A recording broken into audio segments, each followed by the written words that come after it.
Buenos días, sí, sí, se escucha. Perfecto. Entonces podemos empezar.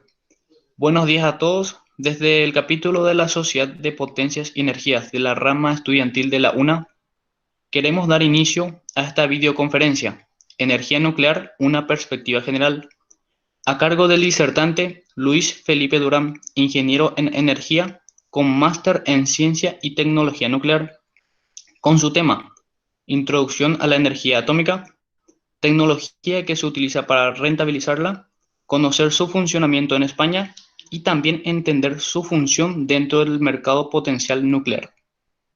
Les dejo con el disertante Luis Felipe a continuación. Hola a todos, ¿se me recibe bien?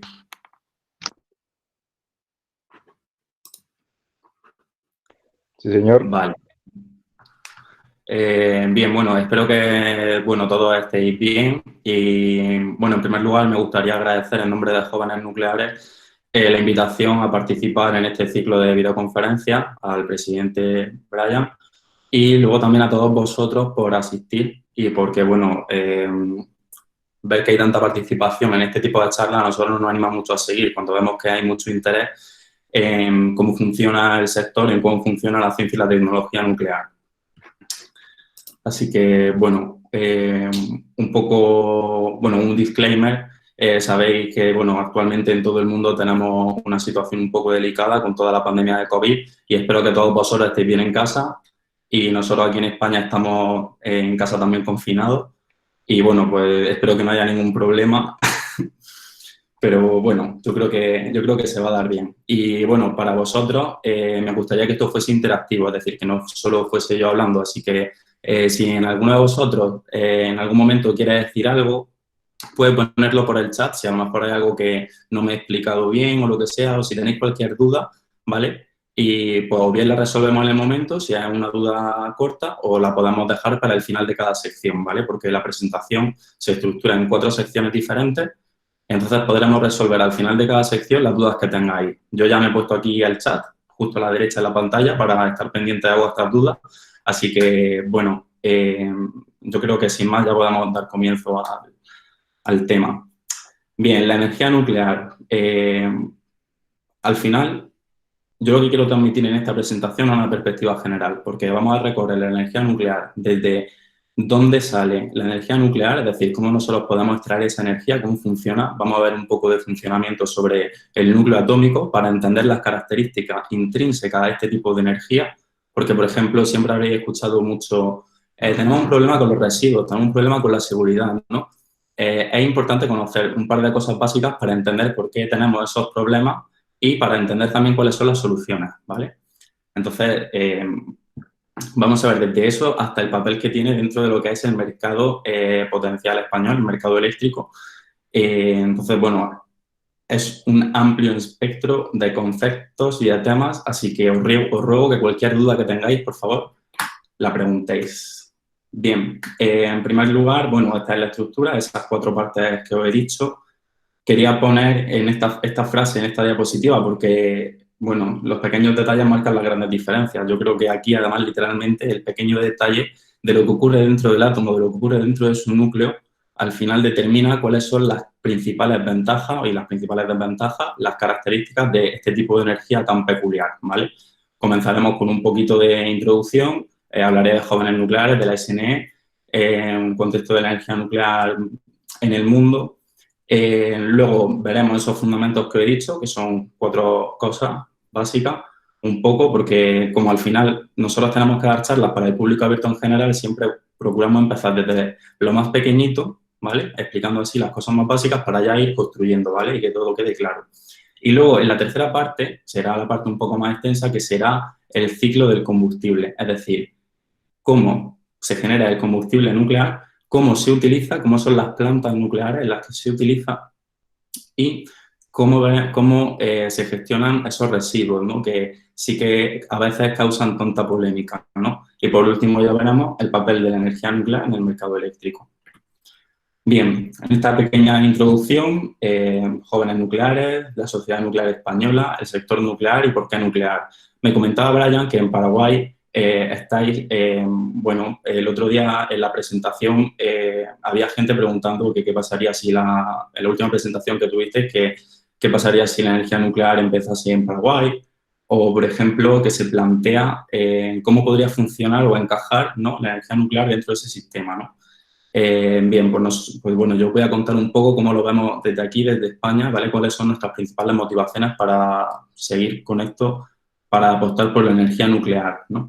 Bueno, en primer lugar, nosotros somos Jóvenes Nucleares, que es una comisión de la Sociedad Nuclear Española.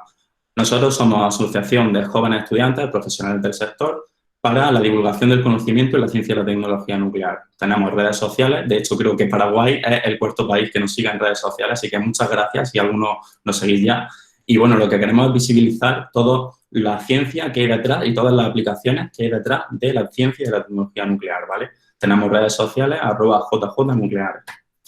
Además de charlas divulgativas, lo que nosotros ofrecemos son cursos básicos de ciencia y tecnología nuclear, de fusión, de aplicaciones médicas, de gestión de residuos, es decir, así que cualquier cosa que tengáis dudas, siempre podéis contactar con nosotros. Damos charlas divulgativas, como por ejemplo esta, y organizamos unos seminarios un poco más avanzados, ¿vale?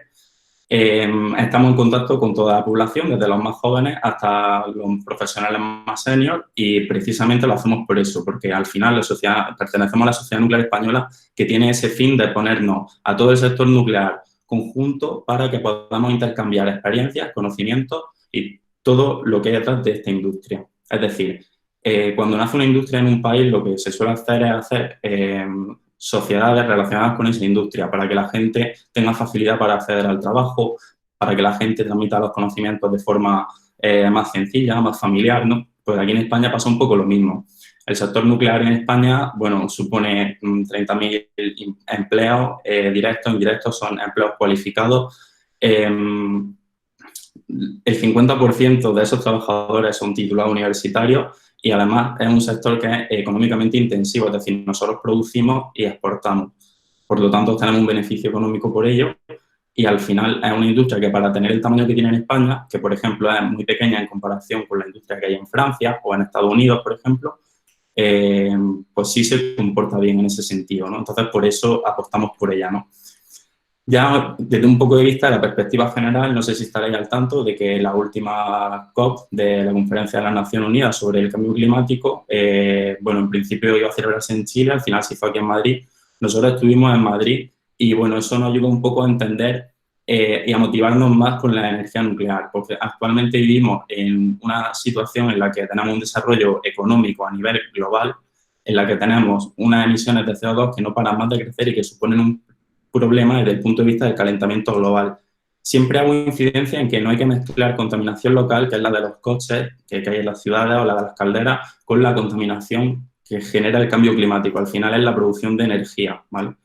Entonces, la energía nuclear en ese sentido es una de las energías que menos CO2 emite por unidad de energía producida. Es decir, aquí, por ejemplo, vemos gramos de CO2 por kilovatio hora generado, pues la nuclear vemos que está a la altura de la generación eólica y el resto de renovables. ¿Por qué? Porque la nuclear, en su funcionamiento habitual, no emite CO2, es decir, no está basada en una reacción química que tenga como producto el CO2, como si, por ejemplo, es la combustión, ¿vale?, de cualquier combustible fósil, ¿vale? Entonces, sí que emite algo de CO2, pues lo típico de construir la central, necesita emitir CO2, tiene una huella de carbono asociada, ¿no? Pues igual que, por ejemplo, para construir los parques eólicos, para todo lo que sea construir, todo lo que sea transportar material, todo lo que sea transportar combustible, lleva asociado una emisión de CO2, ¿vale? Pero bueno, dentro de lo que hay, la energía nuclear es de las que menos contribuye a esas emisiones, ¿no?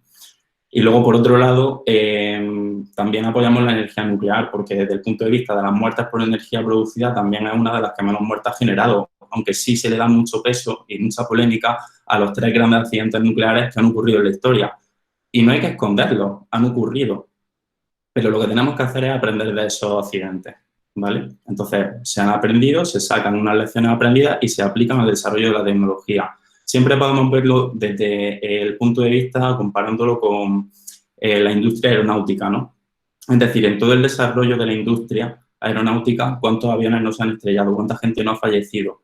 Esa gente no ha fallecido en vano, esa gente, si ha muerto para que nosotros podamos estudiar las causas que han generado ese accidente para que nosotros podamos implementar las mejoras necesarias en los sistemas para garantizar que se comportan de manera fiable, ¿vale? Y, bueno, un poco, vosotros conocéis el accidente de Chernóbil, ¿verdad? Sí. Bien.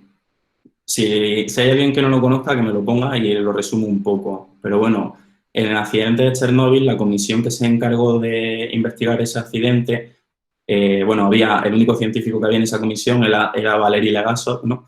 Y bueno, Valery Legasov, después de reconocer todos los fallos que se habían cometido, no solo en el desarrollo de la tecnología, en la explotación de la tecnología y en la gestión del accidente, en todo, sacó una conclusión muy fuerte que puede considerarse como la semilla de toda la cultura de seguridad, ¿vale? Bien, básicamente lo que dice Valery Legasov en una de sus intervenciones más tarde, en una de sus comparecencias con con el Organismo Internacional de Energía Atómica en Viena en el año 88 o en el 87 creo que fue, es que toda tecnología, da igual la que sea, ya sea nuclear, ya sea aeronáutica, ya sea automovilística, toda la tecnología tiene que tener tres características que garanticen la seguridad para la humanidad. La primera de ellas es que el sistema tiene que ser intrínsecamente seguro. Eso quiere decir que el sistema tiene que ser controlable, ¿no? Imaginaos que vosotros el motor de vuestro coche lo aceleráis y empieza a acelerarse súper rápido, súper rápido, súper rápido y no podéis frenarlo. Eso significa que vuestro motor del automóvil no es intrínsecamente seguro, ¿vale? Pues con los reactores nucleares pasa igual, tienen que ser capaces de controlarse.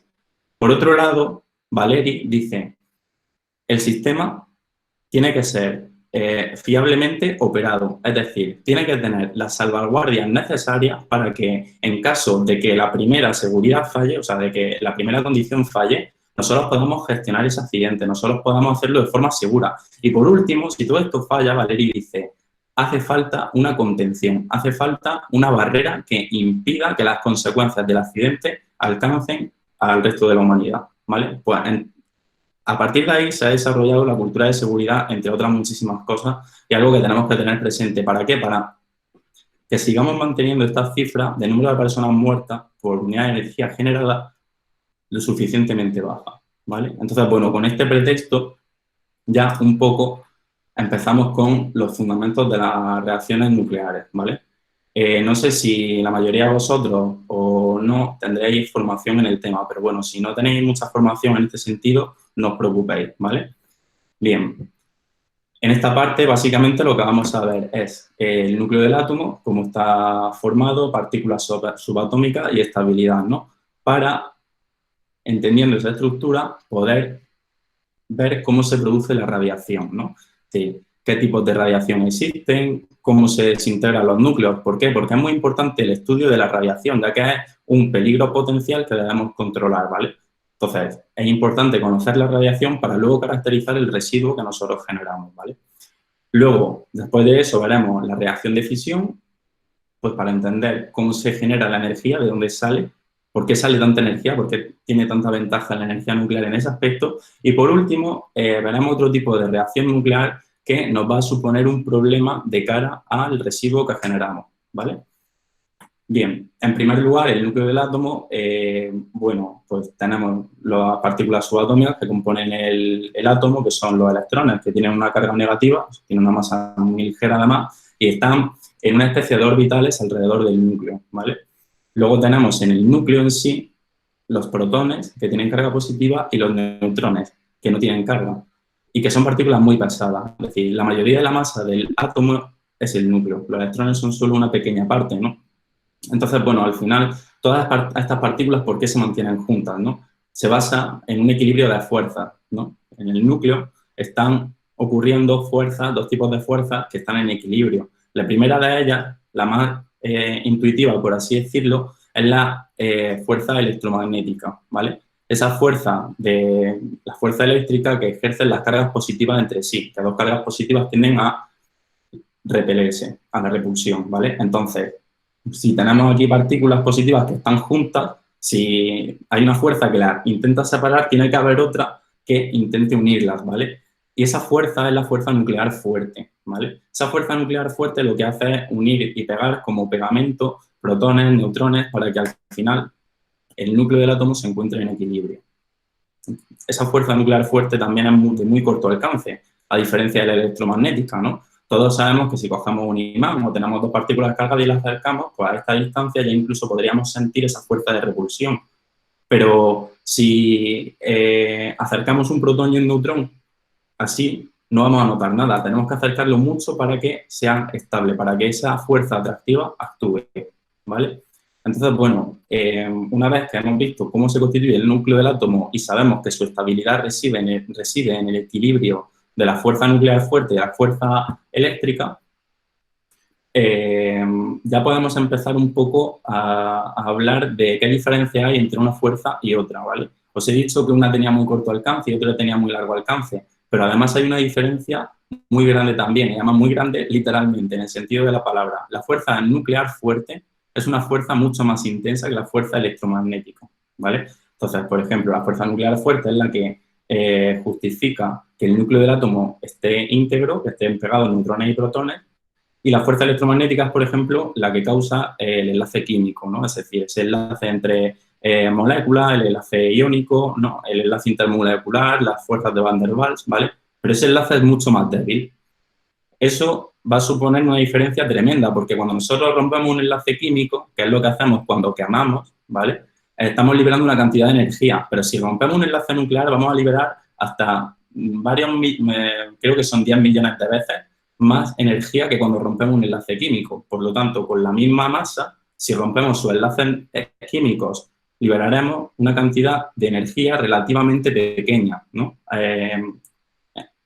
En el caso de que rompamos los enlaces nucleares, liberaremos muchísima más energía, ¿no? Bien, entonces por eso nos interesa también la energía nuclear. Por otro lado, tenemos que hablar de isótopos. Bueno, a la mayoría de vosotros sonará la palabra isótopos, no sé si también estaréis familiarizados con ella, pero bueno, al final los isótopos son núcleos atómicos del mismo elemento químico, porque tienen el mismo número de protones, pero que se diferencian en el número de neutrones. ¿Qué consecuencias tiene esto? A nivel químico, prácticamente ninguna. Se comportan igual. Por ejemplo, el hidrógeno, tenemos hidrógeno, deuterio y tritio, ¿no? Es decir, químicamente se comportan igual porque como la química es una cuestión de cargas positivas, cargas negativas y fuerza electromagnética, aquí tenemos siempre las mismas cargas.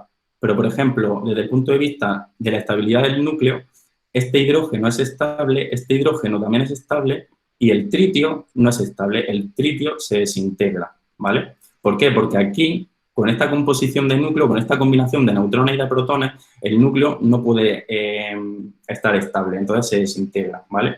Entonces tenemos isótopos del mismo elemento químico, unos que son estables y otros que son inestables. Por ejemplo, vamos a hablar de un isótopo, el uranio 235, ¿vale? Pero también está el uranio 238, es decir, para un mismo elemento químico tenemos diferentes isótopos, ¿vale? Bien, hemos visto que si tenemos una cantidad de protones y de neutrones en el núcleo, por ejemplo, que no hace posible que se mantenga esa estabilidad nuclear, se van a desintegrar. Ese núcleo va a emitir radiactividad, ¿no? ¿Pero qué es la radiactividad? Bien, la radiactividad es la emisión por parte del núcleo de o partículas que le sobran o energía que tiene en exceso, ¿vale? La radiación, bueno, la inestabilidad puede estar causada pues, por esa proporción de neutrones y de protones, ¿no? Que no sea buena, o también por el exceso de energía dentro del núcleo. Es decir, tenemos un núcleo estable, pero que a lo mejor tiene mucha energía y necesita expulsar esa energía, ¿no? Pues si tenemos exceso de partículas, por un lado tendremos la partícula alfa, luego si tenemos un exceso de protones muy pequeño o de neutrones muy pequeños, tendremos emisiones beta, luego si tenemos un exceso de energía, emitiremos radiación gamma, y, bueno, cuando el núcleo tiene muchos neutrones, directamente emite los neutrones, ¿vale? Bien, de aquí me gustaría que nos quedásemos con que la radiación alfa podemos blindarla con una hoja de papel. Es decir, que si yo, por ejemplo, tengo aquí un emisor alfa, si cojo una hoja de papel y me la pongo delante, a mí esa radiación ya no me llega. Estoy totalmente protegido contra esa radiación alfa, ¿vale? La radiación beta, sin embargo, necesita un nivel más. Pues en vez de una hoja de papel, una lámina de aluminio me va a proteger. La radiación gamma, una placa de plomo, y los neutrones, agua. Los neutrones es de la radiación que más penetra, ¿vale? ¿Por qué? Porque son partículas muy pequeñitas y son muy energéticas, además no tienen carga, no interactúan con la materia, entonces te atraviesan y necesitas agua para poder frenarlo, ¿vale? Bien, entonces estas son las típicas radiaciones que todos conocemos un poco o que hemos escuchado alguna vez, ¿vale? Pues es importante tenerlas. ¿Por qué? Porque nuestros residuos radiactivos emiten este tipo de radiaciones, por lo tanto tenemos que saber cómo blindarlos, ¿vale? Bien. Que haya isótopos estables o inestables, al final generan como una especie de tabla periódica, como la que tengo aquí detrás, que esta sería la de los isótopos estables, ¿vale? Pero si vemos todos los estables y todos los inestables y los ponemos juntos, tenemos esta gráfica de aquí.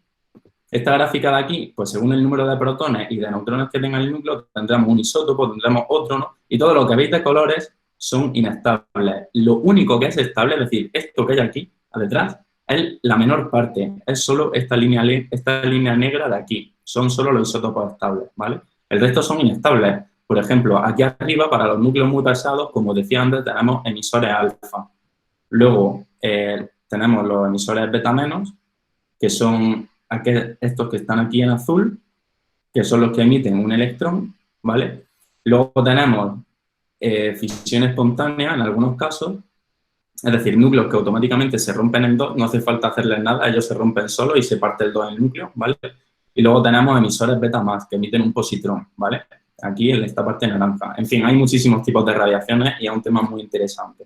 Pero bueno, con esto ya de momento nos sirve para comprender los problemas que tenemos más adelante cuando enfrentemos la gestión de los residuos radiactivos, ¿vale? Bien, aquí, cadenas de desintegración. Cuando un núcleo que es radiactivo se desintegra, emite radiación, el núcleo no desaparece. Ese núcleo se transforma en otro núcleo, que puede ser estable o no, ¿vale? Por ejemplo, si tenemos un núcleo radiactivo y se desintegra para dar otro núcleo estable, ya no hay radiación, ¿vale? Ya el núcleo se desintegró, se transformó en otro núcleo y ya no es radiactivo. Pero puede ser el caso de que, por ejemplo, en el caso del uranio 235, cuando se desintegra, pues todos los núcleos que va generando son núcleos radiactivos que se van a ir desintegrando. Entonces siguen un camino de desintegraciones, ¿vale? Hasta que llegan a un isótopo estable. Es decir, al final, la radiactividad siempre, cuando un núcleo se desintegra, siempre se acaba llegando a un isótopo estable, ¿vale? Bien, en España, por ejemplo, esto lo tenemos un poco estudiado en el sentido de que por las condiciones de nuestro suelo tenemos un fondo de radiación natural interesante. No es peligroso, pero bueno, tenemos que tenerlo en cuenta. Por ejemplo, en la zona de Galicia o en las zonas occidentales de España tenemos un suelo granítico que tiene una componente pues, con una presencia notable de uranio, ¿no? Entonces el uranio se desintegra, ¿no? Y al final genera radón, que es gaseoso. Tenemos un elemento sólido que ahora es gaseoso. Si antes estaba en el suelo y se transforma en gaseoso, pasa al ambiente. Y además ese elemento gaseoso se desintegra. Por lo tanto, tenemos una exposición de fondo natural con la que convivimos, respiramos, ¿vale?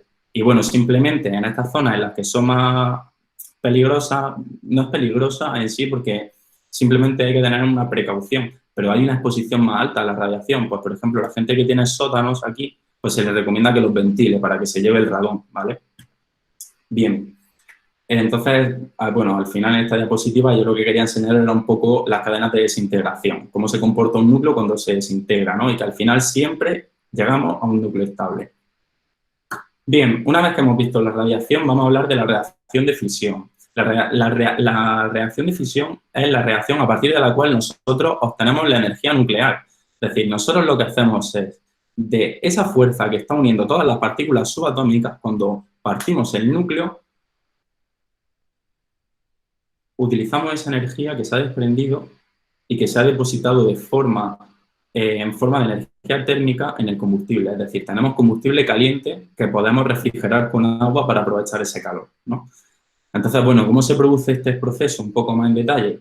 Pues aquí, por ejemplo, tenemos un núcleo de uranio 235, ¿vale? Si lo bombardeamos con un neutrón, que sería el proyectil que va a dar en el blanco, genera una inestabilidad en el núcleo que hace que se partan dos fragmentos. Por lo tanto, estos dos fragmentos se llevan la energía y la depositan en el combustible, ¿vale? Es decir, todo esto está dentro de una matriz de combustible sólido, ¿vale? Por lo tanto, esa barra se calienta, ¿vale? Si le damos una barra de combustible, esa barra se calienta Y es muy importante esto de aquí. No solo tenemos estos dos fragmentos, ¿vale? Que son la mitad del núcleo, que son los productos de fisión, sino que también tenemos neutrones, ¿vale? Y es muy importante porque en base a estos neutrones vamos a ser capaces de seguir generando este tipo de reacciones. Es decir, aquí yo necesitaba un neutrón y aquí yo estoy generando 2 o 3, en promedio es 2,5, ¿vale? Entonces, lo que nosotros podemos hacer es mantener una reacción en cadena autosostenida dentro del reactor, en la que continuamente tenemos núcleos de uranio que se parten por la mitad y que dan lugar a neutrones que van a partir otros núcleos de uranio, ¿vale? Bien, aquí, ¿de dónde sale la energía exactamente? Pues sale, como he comentado, de ese enlace nuclear que ya no existe. ¿Cómo se calcula? Pues resulta que si nosotros sumamos la masa de estos productos de fisión con los neutrones y se la restamos a los reactivos iniciales, no suma igual, se ha perdido la masa, hay un defecto de masa. Entonces, utilizando la famosa fórmula de Einstein, ese defecto de masa por c cuadrado nos da la energía que hemos producido en una reacción, ¿vale? Y como la velocidad de la luz es tan grande, pues por eso tenemos tanta energía, ¿no? Porque a cambio de perder un poquito de masa, estamos generando una gran cantidad de energía, ¿vale? Bien, ahora entraremos un poco más en detalle en productos de fisión y la energía que se genera. Aquí, por ejemplo, os he puesto un vídeo que podemos ver para que veáis cómo se produce este proceso, ¿vale? Os lo pongo por aquí para que veáis cómo se produce. Is the fact that it divides into 2 lighter atomic nuclei as soon as another neutron is added to it. As soon as some uranium reaction been released, Vale, aquí tenemos el núcleo y ahora a ese núcleo se le aproxima un neutrón que lo parte en dos y salen más neutrones, lo que estáis viendo. Entonces, esos neutrones son los que ahora se van a acercar a otros núcleos y van a empezar a generar esa reacción en cadena. Aquí se ve perfecto. ¿Vale? Entonces, toda esa energía que se va produciendo, cuando se rompe el núcleo en dos pedazos, se queda dentro del material y nosotros podemos utilizarla. ¿Vale? Bien. Los productos de fisión. Vamos a empezar a hablar del tema residuo. Siempre que se produce una reacción para generar energía, vamos a generar un residuo. Por ejemplo, cuando tenemos una reacción química, acabamos generando CO2 y agua, ¿vale? Una reacción nuclear no es menos, también genera su residuo, ¿vale? Este residuo, una parte de ese residuo son los productos de fisión. Antes hablábamos de que no todos los núcleos son estables, hay núcleos inestables. Vale, pues, ¿habéis visto la poquita cantidad de núcleos estables que hay? Pues imaginaos que de repente yo cojo un núcleo súper grande, lo parto por la mitad, ¿vosotros creéis que me va a quedar en la proporción exacta cada fragmento para que sea estable? No. Esos fragmentos son radiactivos, ¿vale? Y son radiactivos y van a emitir su radiación y se van a desintegrar. La ventaja de este proceso es que lo tenemos todo dentro del núcleo, está aislado, está controlado, ¿vale? A diferencia de cuando quemamos en una chimenea de carbón, que nosotros estamos arrojando esos productos de la reacción al medio ambiente, nosotros estos productos radiactivos los tenemos confinados, ¿vale? Los tenemos dentro del reactor. Y bueno, estos productos de fisión tienen una característica, y es que son muy radiactivos, pero enseguida, es decir, en el orden de decenas de años, en algunos casos, ¿vale? En otros es mucho más corto este periodo de tiempo, decaen hasta este núcleo más estable. ¿Veis? Aquí, por ejemplo, tenemos una cadena de desintegración, ¿no? El xenón 140 empieza a emitir beta, se va transformando en cesio, en bario, en lantano y llega a ser cesio 140 que es estable, ¿vale? Pues así con todos estos, ¿vale? Entonces, estos productos de fisión se caracterizan por tener mucha actividad al principio, pero que decae en el corto plazo, ¿vale? Bien, el 95% de estos núcleos son estables y el 85% tienen periodos de semidesintegración inferiores a 100 años. Bien, la producción de energía. Antes he dicho que estas reacciones tenían muchísima densidad de energía. Con muy poco reactivo podemos producir gran cantidad de energía, ¿vale? Y esto al final se traduce en la siguiente equivalencia energética, ¿no? O sea, aquí está lo que os he contado antes del efecto de masa, creo. Y resulta que con 1 kilogramo de uranio 235 equivale a 1.800.000 litros de gasolina y 1 kilogramo de uranio a 90.000 litros de gasolina. ¿Y esto por qué es así? O sea, ¿qué diferencia hay entre el uranio y el uranio 235? Pues que el uranio, cuando yo digo uranio, me refiero al uranio con toda su variedad isotópica, es decir, a uranio 235, uranio 238. Entonces, ese uranio 235 es solo una parte muy pequeñita de todo el uranio, ¿vale? Y luego lo veremos más en detalle, ¿vale? Bien. Aquí, bueno, pues en comparación, una pastillita de uranio que mide 1 centímetro de alto y 0,8 centímetros de diámetro equivale a 565 litros de petróleo, 810 kilos de carbón y 480 metros cúbicos de gas natural.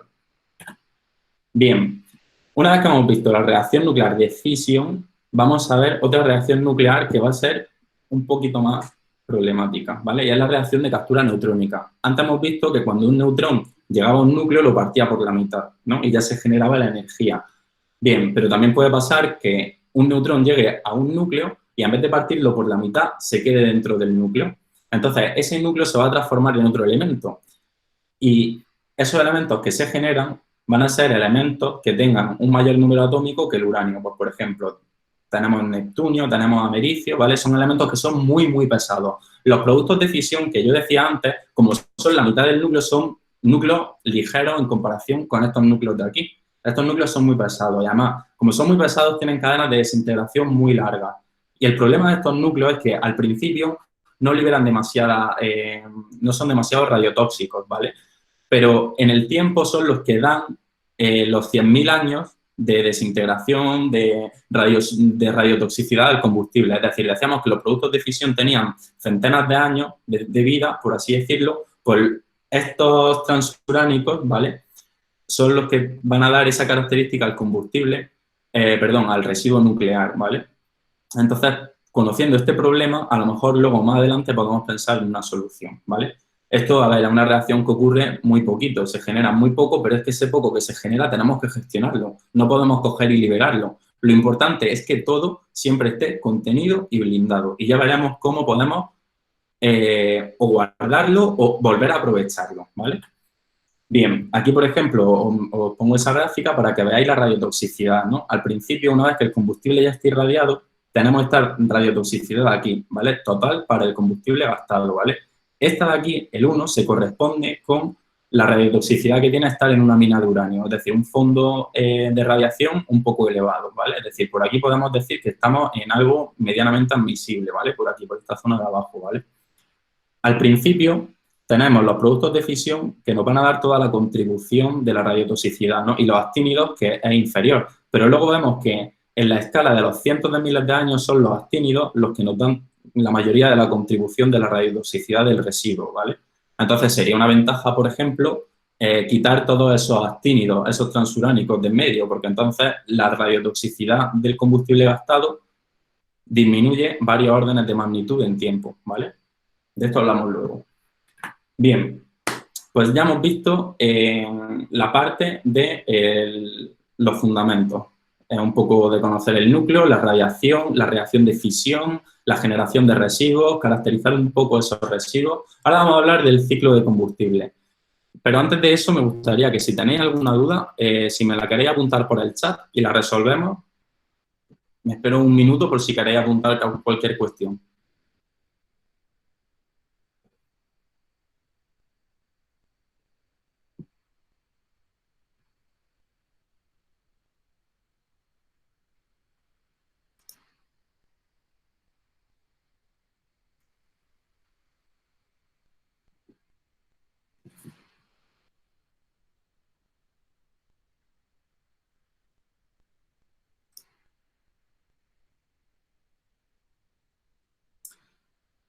Vale, bueno, pues como creo que no hay preguntas sobre esta parte, con que nos hayan quedado claro esos 3 o 4 conceptos importantes de residuo radiactivo, de reacción de fisión, con eso ya podemos abordar el tema del ciclo del combustible, ¿vale?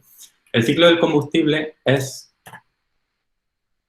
el ciclo de vida del uranio desde que sale de la mina hasta que se convierte en combustible irradiado y finalmente en residuo, ¿vale? Veréis que hago esa distinción, que no siempre lo llamo residuo a la primera.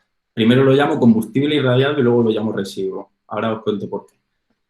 Principalmente el ciclo del combustible se divide en 3 etapas. Una etapa que se corresponde a la etapa prereactor, es decir, uranio antes del reactor nuclear, luego otra etapa de reactor, es decir, el uranio en el reactor nuclear, cómo explotamos ese uranio, ¿vale? Y luego esa etapa post-reactor, en la que tenemos el combustible irradiado y podemos pensar en o deshacernos de él y considerarlo ya residuo o volver a generar combustible aplicando un ciclo cerrado de combustible o técnicas de reprocesado, ¿vale?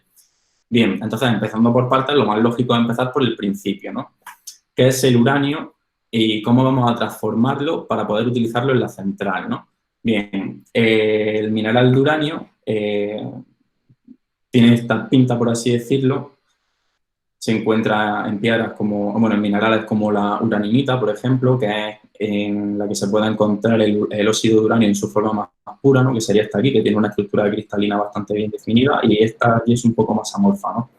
Con este mineral vamos a generar estos elementos combustibles que vamos a introducir en el reactor nuclear de esta central y luego vamos a tratar como residuos, ¿vale? Entonces, pasamos por todas estas etapas a continuación. Bien, el uranio es el elemento químico más pesado que, por así decirlo, es estable. Es decir, si yo, el núcleo de uranio, que tiene 92 protones y sus correspondientes neutrones, ¿vale? Tiene muchos neutrones. Pero si yo a ese núcleo le meto un protón más, ya voy a empezar a tener elementos inestables, ¿no? Por ejemplo, aquí, en esta tabla de aquí, vemos que tenemos el uranio en color negro, ¿vale? Que es estable, y a partir de aquí los verdes son inestables, ¿vale? Son artificiales. En la naturaleza podemos encontrar hasta aquí, ¿vale? Pero a partir de aquí ya todos son verdes, ¿vale? ¿Por qué? Porque son artificiales, no existen en el planeta, los generamos nosotros, ¿vale?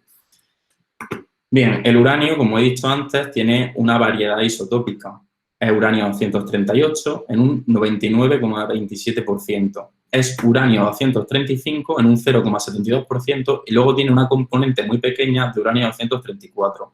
A nosotros el que nos interesa para generar energía es el uranio 235, que tenemos que transformar desde aquí, desde este mineral, hasta dióxido de uranio, ¿vale?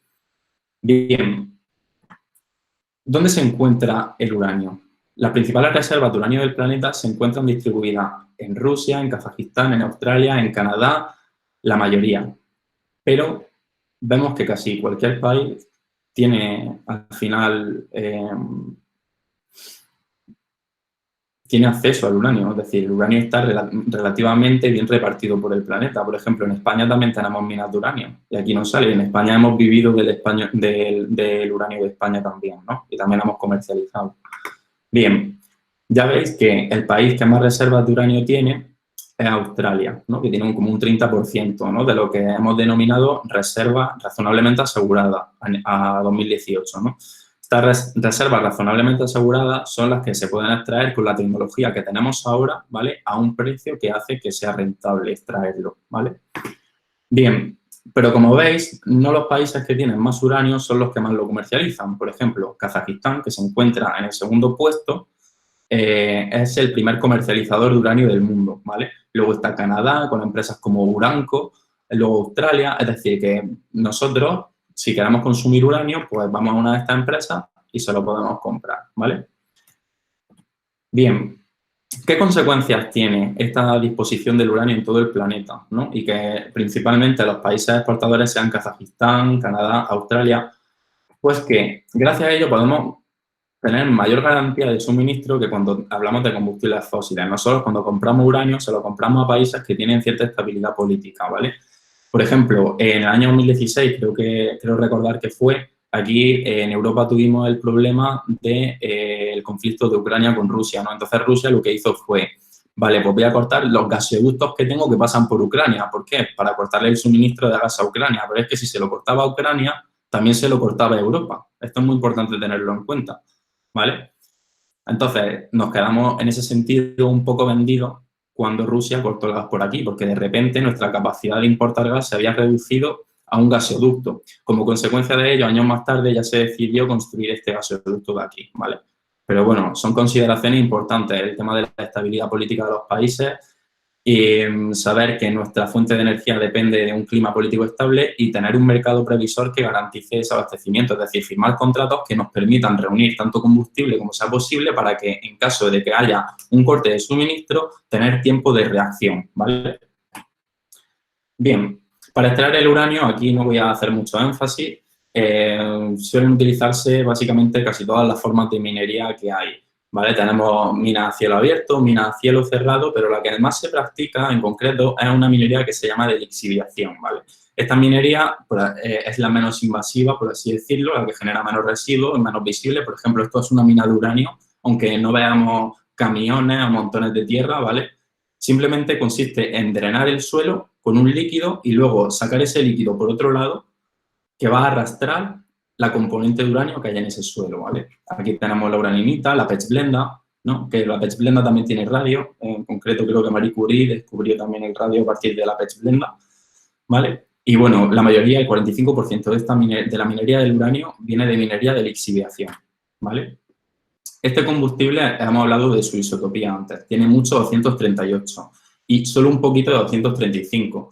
Con la tecnología que utiliza la mayoría de la humanidad, salvo Canadá y Rumanía, lo que necesitamos es un uranio que, en vez de tener un 0,72% de uranio 235, tenga un 5%. Y ese proceso de aumentar la componente de uranio 235, ¿vale?, se denomina enriquecimiento. Es decir, yo cojo mi uranio de la mina, que tiene esta composición isotópica, y voy a hacer un proceso físico para que mi resultado sea uranio que tenga un 5% de uranio 235, ¿vale? Ese proceso es el del enriquecimiento. Pues para hacer todo esto, si tenemos un mineral en principio, como la uraninita o la pechblenda, tenemos que empezar a procesarlo. Lo primero que se genera es la famosa torta amarilla o yellow cake, que es esto que veis aquí. Se coge, se hace un concentrado de uranio, otro óxido de uranio, y posteriormente se gasifica, ¿vale? Es decir, cogemos esto de aquí, ya podemos tratarlo químicamente y lo gasificamos para transformarlo en hexafluoruro de uranio. ¿Por qué queremos gasificarlo?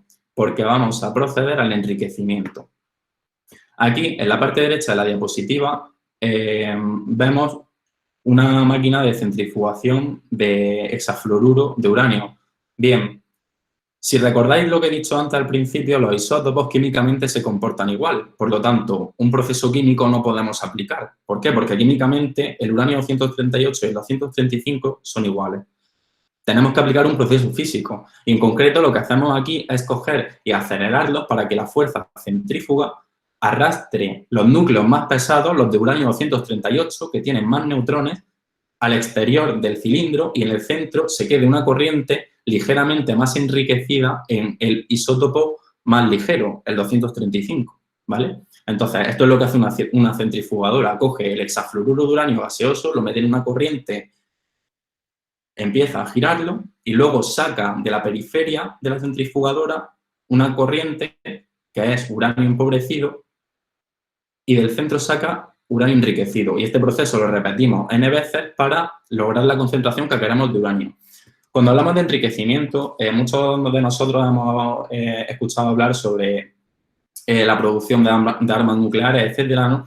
Actualmente, los niveles que nosotros utilizamos para enriquecer el combustible de las plantas nucleares es del 5%.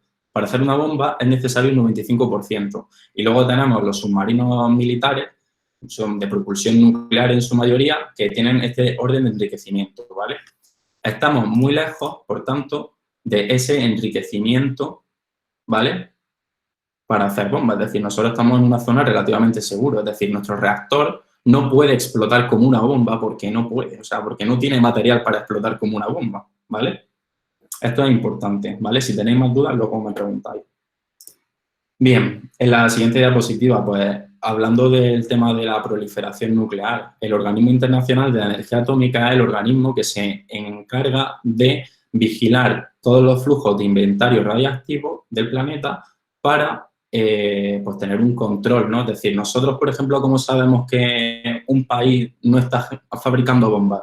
Pues porque la IAEA está controlando el inventario de uranio de ese país. Por lo tanto, sabe lo que entra, sabe lo que sale y sabe su producción energética, ¿vale? Entonces, siempre hay un sistema de vigilancia, un sistema de salvaguardias, ¿no? Que cada año parece crecer más. Esta noticia es de junio de 2019, justo acababan de decir que ese inventario de material radiactivo que tienen sigue aumentando. ¿Por qué? Porque cada día hay más países que declaran lo que tienen, ¿vale? Y no son pocos países, son muchos países. No solo los países que tienen ciencia y tecnología nuclear, sino también otros países que no la tienen. Por ejemplo, son los que denominamos también newcomers, que son los que están pensando en hacerla, entonces le piden gestión a al OIEA para que le asesore en materia de seguridad nuclear, ¿no? Y para instalar esa infraestructura necesaria, ¿vale? Bien, en la transformación del uranio, después de tener esa corriente de hexafluoruro de uranio enriquecido, lo que tenemos que hacer ya es generar nuestro combustible. Entonces realizamos una segunda conversión que lo que transforma es el hexafluoruro de uranio en el polvo de óxido de uranio para generar los pellets. Y a partir de ese polvo, sintetizándolo, hacemos esas pastillitas, ¿vale? De uranio. La fabricación de los elementos combustibles en España la realiza la empresa ENUSA y, bueno, simplemente decir que no solo es para consumo nacional, sino que también exportamos generación de combustible y tenemos acuerdos con otros países del mundo para desarrollar esta tecnología. Bien, esa pastilla de uranio, de ese polvo de uranio enriquecido, tiene esta dimensión. Se mete en un tubo y se ponen muchos tubos juntos. Entonces, al final tenemos como un array de barras que es nuestro combustible. Esto es lo que se denomina elemento combustible y tiene 4 metros de altura y 25 centímetros de ancho. Entonces, dentro del reactor nuclear metemos muchos elementos combustibles, ¿vale? Bien, esta es la fábrica de NUSA, de Juzgado, aquí es donde se genera el combustible. Y ahora vamos a hablar, una vez que ya hemos hablado de cómo se genera el combustible, un poco de la minería, de los recursos, vamos a hablar ahora de cómo explotamos la energía nuclear nosotros, ¿vale? Bien, nosotros la energía nuclear la utilizamos en centrales que son termoeléctricas. Son aquellas centrales que generan electricidad en base a un ciclo de Rankine, por ejemplo. Es decir, un ciclo termodinámico en el que nosotros tenemos un agua fría que impulsamos por una bomba hacia una caldera. En esa caldera se calienta, aumenta su temperatura y se convierte en vapor. Lo llevamos a una turbina, expandimos ese vapor y se genera un trabajo. Transformamos la energía térmica del fluido en energía mecánica del giro de un eje, ¿vale? Y el ciclo se repite. Es decir, aquí ya tenemos agua, la mandamos a un condensador y volvemos a introducirla en el sistema y así, ¿vale? Entonces, aquí estamos metiendo calor y aquí estamos sacando trabajo, ¿vale? Bien. Es importante conocer esto para empezar a ver las diferencias que existen entre las centrales térmicas convencionales, como son las centrales que generan el carbón, o sea, las centrales que utilizan carbón para generar electricidad, o, por ejemplo, la nuclear, ¿vale? Todo lo que es la central, desde esta parte, desde la máquina térmica, desde la turbina hacia adelante, es exactamente igual. Aquí vamos a tener un generador acoplado a esa turbina que va a llevar a un transformador y va a volcar toda esa potencia a la red eléctrica y aquí tenemos un foco frío porque necesitamos un foco frío para producir nuestro ciclo termodinámico, que es el condensador, ¿vale? Sin embargo, el foco caliente es diferente. En una central de carbón nosotros utilizamos una caldera para calentar el fluido, ¿vale? Sin embargo, en una central nuclear nosotros utilizamos un reactor nuclear, ¿vale? Y todo eso junto tiene esta pinta. Es así, ¿vale? Si nosotros tapamos todo esto de aquí, esta parte se podría corresponder con una central de carbón, ¿vale? Pero nosotros aquí tenemos un reactor nuclear con una contención. ¿Os acordáis de ese tercer principio de seguridad que hablaba, ¿no? De que tiene que haber una contención. Pues este edificio de aquí es la contención. Y en caso de que pase algo dentro, no pasa nada. Todo se queda ahí. No va a reventar. O sea, las contenciones a día de hoy resisten el impacto de un avión comercial. Vale, pues nosotros tenemos aquí nuestro reactor nuclear en el que en un circuito cerrado calentamos agua y pasamos por un intercambiador de calor que genera vapor, por eso se llama generador de vapor y ese vapor ya es el que va a la turbina, ¿vale? Por lo tanto, en ningún momento puede haber liberación de radioactividad en el funcionamiento normal de la central que no esté controlado, ¿vale? Si se libera algo, se libera en un tratamiento de residuos y se libera una cantidad insignificante que no supone ningún riesgo para la población. Todas esas emisiones están monitorizadas, ¿vale?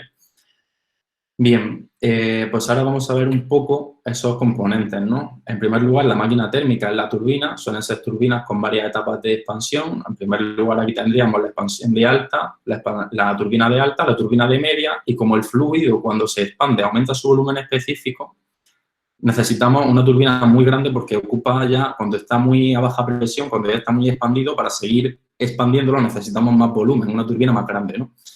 Entonces, esta es la turbina, ¿vale? Y todo ese movimiento que genera el fluido cuando circula por los álabes de la turbina se comunica a este eje, ¿vale? Y a este eje ya el que se acopla con el sistema de generación eléctrico. Por otro lado, tenemos el circuito de refrigeración. Justo a la salida de la turbina tenemos que enfriar el fluido para volver a utilizarlo, ¿ves? Nosotros aquí tenemos el vapor, lo expandimos en la turbina, lo condensamos y luego lo devolvemos al sistema para que de nuevo pase por ese generador de vapor, por ese intercambiador de vapor, ¿vale? Entonces, nosotros necesitamos focos fríos, por ejemplo, y por eso tienen casi todas las centrales nucleares estas torres de refrigeración. Las hay que no tienen torre de refrigeración y que directamente refrigeran con un río, ¿vale? O con otro tipo de torres de refrigeración que son más pequeñas, que son de tiro forzado. Estas torres de refrigeración lo que liberan son vapor de agua. ¿Por qué? Porque de esta refrigeración sale agua caliente que se rocía, ¿vale? Para que las gotas, cuando caen por gravedad, intercambien mediante masa, energía con el medio ambiente. Por lo tanto, tenemos un flujo de agua que no es radiactiva, que se está evaporando y esas son las nubes que vemos, las famosas nubes que vemos en las chimeneas de las centrales, ¿vale? Entonces, pues nada, este es el circuito de refrigeración, ¿vale? El circuito terciario. Y bueno, luego este elemento es muy importante, el generador de vapor, porque es el sistema que permite intercambiar el calor que sale del reactor con el agua del circuito que pasa por la turbina, ¿vale? Es decir, tenemos dos circuitos, uno primario, el del reactor, y otro secundario que realiza el ciclo termodinámico y pasa por la turbina, por el condensador y eso, ¿vale? Entonces, justo en este intercambiador de calor de aquí se produce la transferencia de energía entre el fluido que está más caliente, el que pasa por el reactor, que entra por aquí y pasa por aquí y sale y luego vuelve aquí al reactor, ¿vale? Circuito cerrado. Y el circuito secundario, que entra por aquí el agua, pasa por aquí, sube de nuevo y sale ya hacia la turbina, ¿vale? Bien, ahora vamos a hablar del reactor nuclear, ¿no? Que es el elemento así más característico de la central nuclear, ¿no? Bien, lo que estáis viendo aquí es un reactor nuclear. Esta parte de aquí, ¿vale? Que contiene el reactor se denomina vasija y es este elemento de aquí, ¿vale? Dentro de la vasija tenemos los elementos combustibles puestos. Este núcleo está medio vacío porque está en recarga ahora mismo, pero normalmente hay muchos elementos combustibles metidos dentro del núcleo del reactor y emiten esta radiación azul muy característica que se llama radiación de Cherenkov, ¿vale? Luego, si queréis, os cuento por qué se produce esa radiación de Cherenkov, ¿vale? Bien. Este núcleo siempre tiene que tener un flujo de agua, incluso cuando recargamos los elementos combustibles, cuando no está funcionando, ¿vale? Bien, aquí os he puesto otro vídeo para que veáis cómo funciona, cómo es el arranque de un reactor nuclear de experimentación, ¿vale? Está puesto en cámara lenta, ¿vale? Inicialmente todo el reactor está oscuro, ¿lo veis? Pero de repente, cuando el reactor empieza a generar potencia, vais a ver que empieza a iluminarse azul, ¿vale? Y esto es por ese efecto de radiación de Cherenkov, ¿no?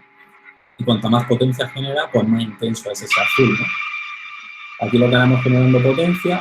Si subimos la potencia, que es lo que pasa aquí en el vídeo, lo tenemos mucho más intenso, ¿vale? Y de aquí está saliendo agua caliente a jope, ¿vale? Bien. Siguiente diapositiva. Lo que hemos visto hasta ahora era el reactor nuclear con los elementos combustibles, ¿vale? Pero el reactor nuclear, efectivamente, como un sistema del que extraemos energía, también se gasta, ¿vale? Entonces, tiene que cortar su operación durante un mes, es lo que suele durar la recarga de combustible, para luego volver a producir. Bien. Ese periodo de tiempo que pasa desde que inicia el reactor hasta que lo paras para recargarlo se denomina ciclo de operación. Y depende del tipo de planta, del tipo de tecnología, puedes tener ciclos de operación de un año, de 18 meses, de 24 meses, es decir, hasta 2 años, ¿vale? Pues vosotros imaginaos que mañana en España nos quedamos sin que nos den uranio. Pues mira, pues tenemos todos estos reactores que están aquí generando energía por todo ese tiempo que vamos a tener, más el uranio que ya tenemos nosotros en forma de combustible, ¿vale? Bien, cuando se hace la recarga de combustible se suele sustituir la tercera parte del núcleo, ¿vale? Porque el núcleo se va quemando por tercios, es decir, hay una parte que está muy gastada y hay otra parte que está nueva. Entonces cojo la tercera parte, la saco y pongo otra nueva. Entonces, si un ciclo dura 18 meses, vamos a poner el promedio, pues un elemento combustible está a 3 ciclos. Es decir, puede estar hasta 4 años y medio para consumirse, ¿vale? Para que os hagáis una idea. Por lo tanto, eso hace que la explotación de la planta sea muy fructífera. ¿Por qué? Porque tenemos muy poca época del año en la que no se funciona, ¿vale? Bien. El combustible irradiado. Vamos a empezar ya con la gestión del combustible irradiado. Hasta ahora ya hemos pasado por el reactor y ahora lo que vamos a ver es qué tenemos, ¿vale? Bien, inicialmente hemos dicho que necesitábamos uranio 238 y uranio 235 en un 5%, ¿no? Esta parte de aquí. Todo lo azul que hay aquí es uranio 238. Y debido a las reacciones que hemos mencionado antes, por ejemplo, la reacción de fisión, que genera productos de fisión, uranio 235 que no se ha quemado porque no se quema completamente, no se ha utilizado completamente. Luego tenemos uranio 238 que se convierte en actínidos minoritarios y también tenemos uranio 238 que se convierte en plutonio. Luego volvemos sobre esa frase, ¿vale? Bien, podéis ver que cuando hemos terminado el ciclo de operación, más del 95% del combustible sigue siendo exactamente igual, lo mismo, ¿vale? Es decir, llamar a esto combustible gastado a mí me parece que no debería de ser así. Porque aquí todavía queda mucha energía, ¿vale? Entonces, tenemos uranio 235, tenemos plutonio, que también podemos aprovechar, y tenemos productos de fisión.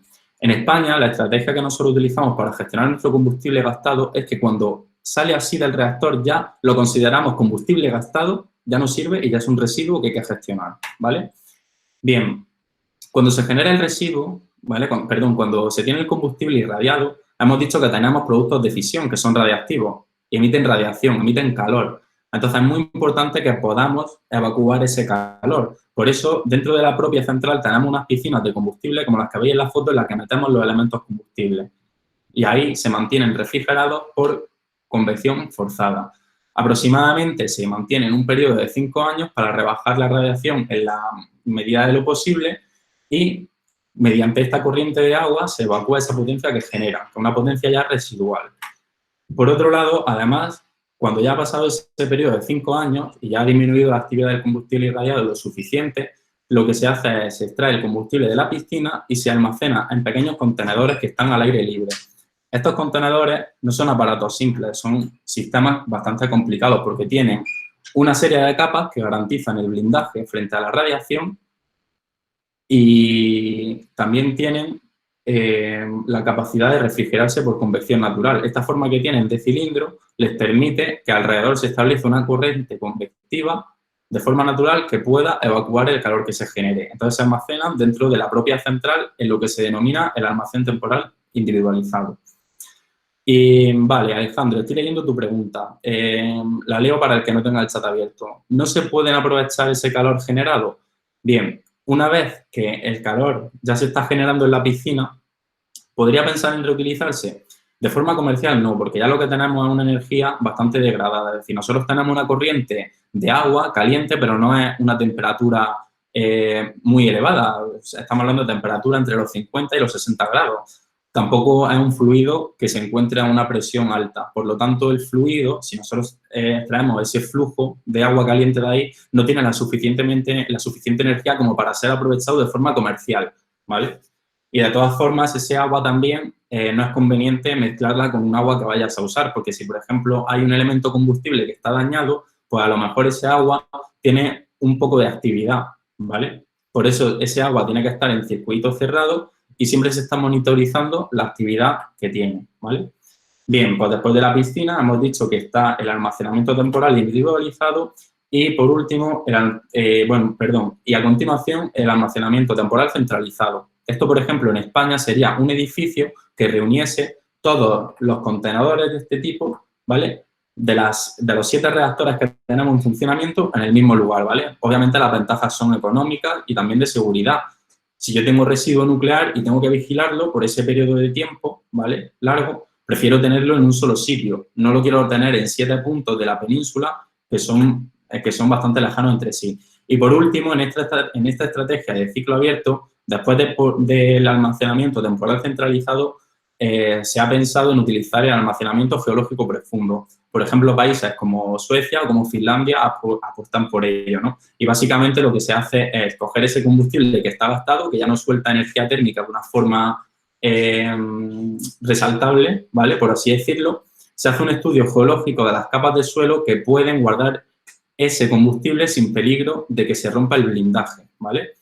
Por ejemplo, capas de suelo con estrato de bentonita garantizan la estabilidad, hablando en periodos temporales geológicos de la Tierra, ¿vale? Es decir, muchos millones de años, nos permiten depositar en ellos el combustible y garantizar que es seguro, ¿vale? De todas formas, si recordamos también una cosa que decía al principio, la radiactividad siempre decae, es decir, el tiempo siempre juega a nuestro favor. Cuanto más tiempo pasa, menos radiactivo es. Por lo tanto, al final, si nos preocupamos al principio de esa vigilancia, luego ya, si lo hemos depositado aquí, prácticamente no hay riesgo con ello, ¿vale? Bien, pero de todas formas, hablando ya un poco por mí, ya no en nombre, o sea, a título personal, no a título de Jóvenes Nucleares, a mí, por ejemplo, esta gestión del combustible no me convence porque pienso que tenemos que ser capaces de generar un residuo y seguir aprovechándolo. Es decir, realmente no estamos utilizando todo el potencial energético del mineral de uranio ni de todo lo que se ha producido en el reactor, ¿vale? Entonces, cuando nosotros generamos el combustible irradiado, ese combustible, lo he mencionado antes, tenía una componente de plutonio 239, que el plutonio 239 se comporta desde el punto de vista físico, bueno, en plan, un núcleo físico, como el uranio 235. Podemos aprovecharlo para generar combustible también, ¿vale? Y ese combustible volver a utilizarlo. Y por ello se utiliza una estrategia de reprocesado en lo que se denomina un ciclo cerrado, ¿no? En el que yo genero mi combustible, como hemos visto antes, lo quemo, como hemos visto también en el reactor que os he enseñado, y luego cojo ese combustible gastado, lo reproceso y como el 95% era igual, ese lo dejo. Y esto lo pongo con plutonio y con el uranio que me haya quedado dentro. Entonces, ese combustible ya lo puedo volver a utilizar, ¿vale? En reactores de generación 3 y 3+, ¿vale? Y así. Y bueno, y si seguimos así, al final lo que tenemos es el proceso de la transmutación. Una vez que ese combustible que se llama MOX lo he utilizado, ¿vale? Lo que voy a hacer es, todos los actínidos minoritarios que se han generado, voy a bombardearlos con neutrones para que se transformen en otros núcleos que se desintegren en los primeros años. Por lo tanto, tendríamos ciclo abierto, ciclo cerrado y transmutación. 3 formas distintas de gestionar el residuo. Pues esta es la radiotoxicidad. Si utilizamos la transmutación, la radiotoxicidad, ¿vale?, de estos residuos se reduce a 100 años. Es decir, que nos podemos desentender de estos residuos muy pronto. ¿Por qué? Porque cuando ya hayan pasado 100 años, es decir, si lo tengo en el almacenamiento geológico y pasa algo después de ese periodo de tiempo, no pasa nada porque tienen radiotoxicidad equivalente a una mina de uranio que se encuentra en la naturaleza, ¿vale?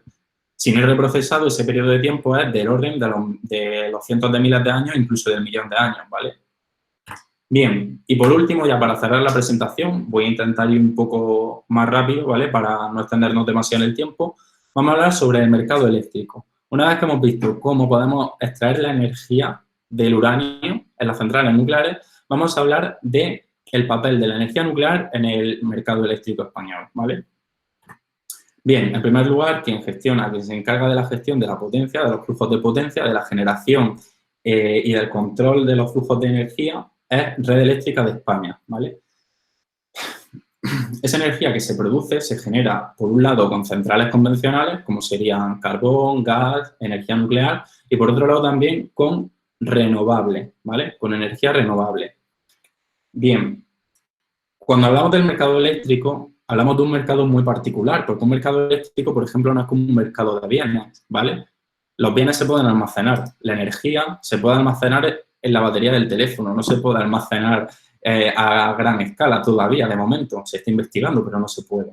Entonces, es una característica intrínseca de este mercado que la demanda tiene que abastecerse en tiempo real con la producción. Es decir, parece un poco arriesgado, pero tal cual me están demandando energía, tengo que ser capaz de generarla, ¿no? Y es Red Eléctrica y el mercado eléctrico, ¿vale?, quienes se encargan de que esto sea posible, ¿vale? Bien, tenemos fuentes renovables y tenemos energía nuclear y carbón. ¿Por qué? Porque necesitamos por un lado, ir aumentando la penetración de las renovables, ¿vale? Es decir, que nuestro sistema eléctrico tenga más carga renovable, pero por otro lado no podemos dejar que un día que no haya viento no tengamos luz, ¿vale? Entonces, siempre tiene que haber una potencia firme de respaldo para que cuando esa energía renovable baje, por la cuestión que sea, se pueda seguir generando energía, ¿vale? Entonces, garantizamos el suministro. Los centros de producción de energía en España. Aquí lo que os enseño a vosotros es cómo se hace la programación un poco de lo que sería el abastecimiento energético, ¿no? Cada día Red Eléctrica hace un plan hace una previsión sobre la energía que se va a demandar al día siguiente, basándose en modelos estadísticos y en estadísticas de consumo, ¿vale? Entonces, hace una previsión que sería la línea verde y con el operador del mercado hacen un casamiento de la oferta y la demanda. Entonces, ya coge y le dice a la central, oye, quiero que tú me operes a tal potencia de 9 a 10, tú de 10 a 11, tú tal, o tú no operes, ¿vale? Al final eso lo hace el operador del mercado, ¿vale? Con esta programación. La programación se ve en rojo y luego en amarillo está la línea real, ¿vale? Aquí en España, todo esto que os enseño aquí es energía fósil o no renovable, ¿vale? Porque también está la nuclear aquí y luego lo verde es la energía renovable. ¿Veis? La gran componente de energía no renovable que tenemos, ¿vale? Que suele ser normalmente esta potencia de base y ahora lo contaré. Bien, ese mercado eléctrico es el operador del mercado es quien decide quién produce, quién no produce, ¿vale? ¿Y cómo hace esta casación de oferta? Pues lo hace mediante un sistema de subasta, ¿vale? En el que tiene que casar una demanda con una oferta al precio más bajo para que la energía tenga un precio competitivo. Entonces, todos los días, el día de antes, Red Eléctrica dice, vamos a consumir tanta energía y te la pongo aquí. Y además las comercializadoras de esa energía están dispuestas a pagarme este precio por esa energía. Entonces se ordena esa energía en esta curva descendente, ¿vale? Es decir, aquí tendríamos la energía más barata, ¿vale? Y luego aquí tendríamos la energía más cara. Y luego esa es la curva de la demanda. Y luego tenemos la curva de la oferta, la generación de energía. Tengo tantos sistemas de producción de energía que me quieren generar energía. Este dice que me genera energía gratis, a precio cero. Este dice que me va a cobrar 45 euros por el megavatio hora producido. El punto de cruce es el que fija el precio del megavatio hora, ¿vale? Entonces, se casa la oferta y la demanda y todos estos de aquí, todos estos generadores van a cobrar este precio. Es decir, el generador que cierre va a cobrar el precio que ha puesto sobre la mesa. Sin embargo, los generadores que están por aquí tienen un margen de beneficio, ¿vale? Sobre todo eso, ¿vale? Y lo de margen de beneficio es relativo. Ahora os cuento por qué, ¿no? Bueno, aquí tenemos otra curva, ¿vale? Inicialmente se produce ese casamiento, pero bueno, durante el día pueden ocurrir incidencias que obligan a la realización de mercados intradiarios, que son esas subastas o que son la entrada de centrales que están de backup. En el caso de que falle alguna, pues directamente entra la otra central, ¿vale? Son centrales que tenemos funcionando, por así decirlo, a la mínima potencia posible. Bien, dentro de lo que son los sistemas de producción de energía en España, hacemos la clasificación, no sé si funciona de forma análoga en Paraguay, de esto seguramente vosotros sabréis más que yo. Tenemos unos sistemas que serían la potencia de base, serían centrales nucleares, por ejemplo, que siempre están operando al 100% de su capacidad, ¿vale?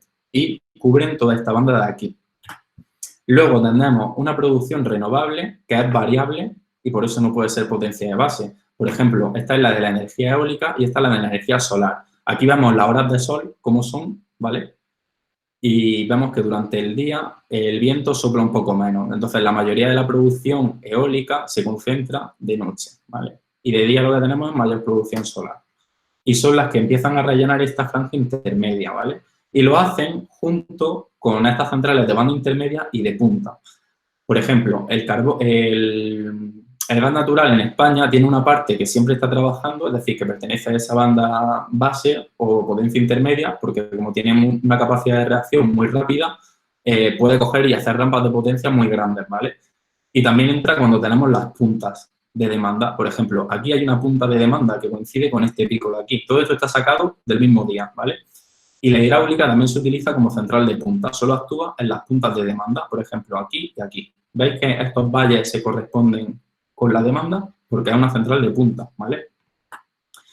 Bien, por último, la energía nuclear. ¿Qué pinta en todo esto? ¿Por qué es interesante? ¿Por qué nos interesa a nosotros? En nuestro caso español, que depende mucho del país en el que estés, ¿vale? Pero a nosotros nos interesa porque es una energía que, aunque representa solo el 7% de toda la potencia instalada, logra abastecer el 20% de la demanda, ¿vale? ¿Por qué? Porque es una potencia de base, está funcionando muchísimas horas, porque ofrece garantía de suministro, es un suministro continuo y muy fiable, entonces siempre está funcionando.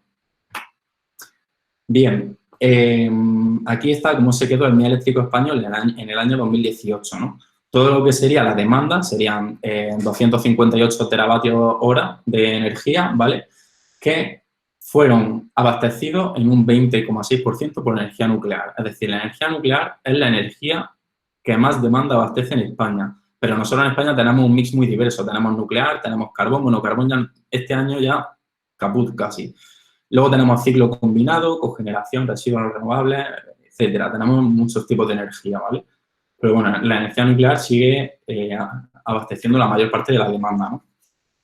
Y como potencia de base, ¿por qué utilizamos como potencia de base y por qué creemos que es bueno utilizarla como potencia de base? Porque, bueno, aunque nosotros siempre la utilicemos como potencia de base, la energía nuclear puede operar de forma flexible. Es decir, puede moverse, puede hacer rampas de potencia, ¿vale? Nosotros aquí en España, cuando en el caso de que tengamos una previsión de viento más elevada, lo que hacemos es bajar la potencia nuclear. ¿Para qué? Para no consumir combustible nuclear en ese periodo de tiempo y dejar que sea la energía eólica, que tiene más recursos en ese momento, la que genere esa energía, ¿vale? Entonces, es una forma de facilitar la penetración de la energía renovable, ¿vale? Bien, con este mix de energía nuclear y renovable, que por ejemplo yo es el que más defiendo porque no emitimos CO2, tenemos centrales nucleares y centrales renovables, ¿vale? Básicamente lo que tenemos es flexibilidad en la operación, recurso económico, porque la energía nuclear abarata el precio, ahora os cuento por qué, y supone una solución de compromiso económico y medioambiental, ¿vale? Aunque, por ejemplo, en este estudio de aquí, que lo encargó Greenpeace hace un año y medio a la Universidad Pontificia de Comillas, a la Escuela de Ingeniería, ellos aquí dicen que único sentido 2025 sin carbón y energía nuclear, y en su propio estudio ellos ven que cuando tienen una alta penetración de las renovables, aquella opción con nuclear y sin carbón es la que menos emisiones genera. Es decir, esto es un estudio que está realizado, ¿vale? Y si queremos cumplir nuestras metas climáticas, pues es necesario que vayamos más hacia esta parte de aquí. Bien. Vamos a hablar un poco del precio y ya cierro la presentación. La energía nuclear, aparte de por otras ventajas que hemos podido ver en esta presentación, aparte de por esas otras ventajas que la hacen interesante, también es interesante por el precio, ¿vale? Todo lo que es el precio del combustible en sí, ¿vale? En energía nuclear representa un 34%. Y de ese 34%, solo el 41%, menos de la mitad, depende de la materia prima. Por lo tanto, si hay algún problema de oferta y demanda, ¿no? Y resulta que el país al que le compramos el uranio nos sube el precio, esa subida de precio tiene muy poco efecto en el precio final de la electricidad, en nuestros márgenes de beneficio. Al final, creo que suponía un 14% solo, que lo he calculado antes, ¿vale? Luego, claro, tenemos todos estos procesos que son pues, los que he comentado antes, enriquecimiento, fabricación, un poco el tema de la gestión de residuos y los procesos de conversión, ¿vale? Pero que esos son precios que como ya hacemos industrias, por ejemplo, como la nuestra, en nuestro caso, por ejemplo, enriquecer no enriquece, creo que Francia o Inglaterra, pues bueno, básicamente es industria que nosotros tenemos regulada, ¿no? Es decir, nosotros conocemos esa industria, nosotros somos países vecinos, ¿no? Y pues tenemos un clima político estable. Entonces, esta parte de aquí casi no cambia y esto, si cambia, no se nota mucho en el precio de la electricidad, ¿no? Entonces, con el resto de la energía no pasa igual. Si de repente hay un aumento en el precio del gas, pues se nota muchísimo, ¿no? Y bueno, os voy a comparar qué es un día con energía nuclear en España y un día sin energía nuclear en España, ¿vale? Estos son los datos del sistema eléctrico español para el día 30 de julio de 2019, ¿no? En el que tenemos todo el parque nuclear funcionando, que son 7 gigavatios, ¿vale? Tenemos un precio de 46 euros el megavatio y tenemos unas emisiones de menos de 5.000 o de 5.000 toneladas por hora, ¿vale? De CO2.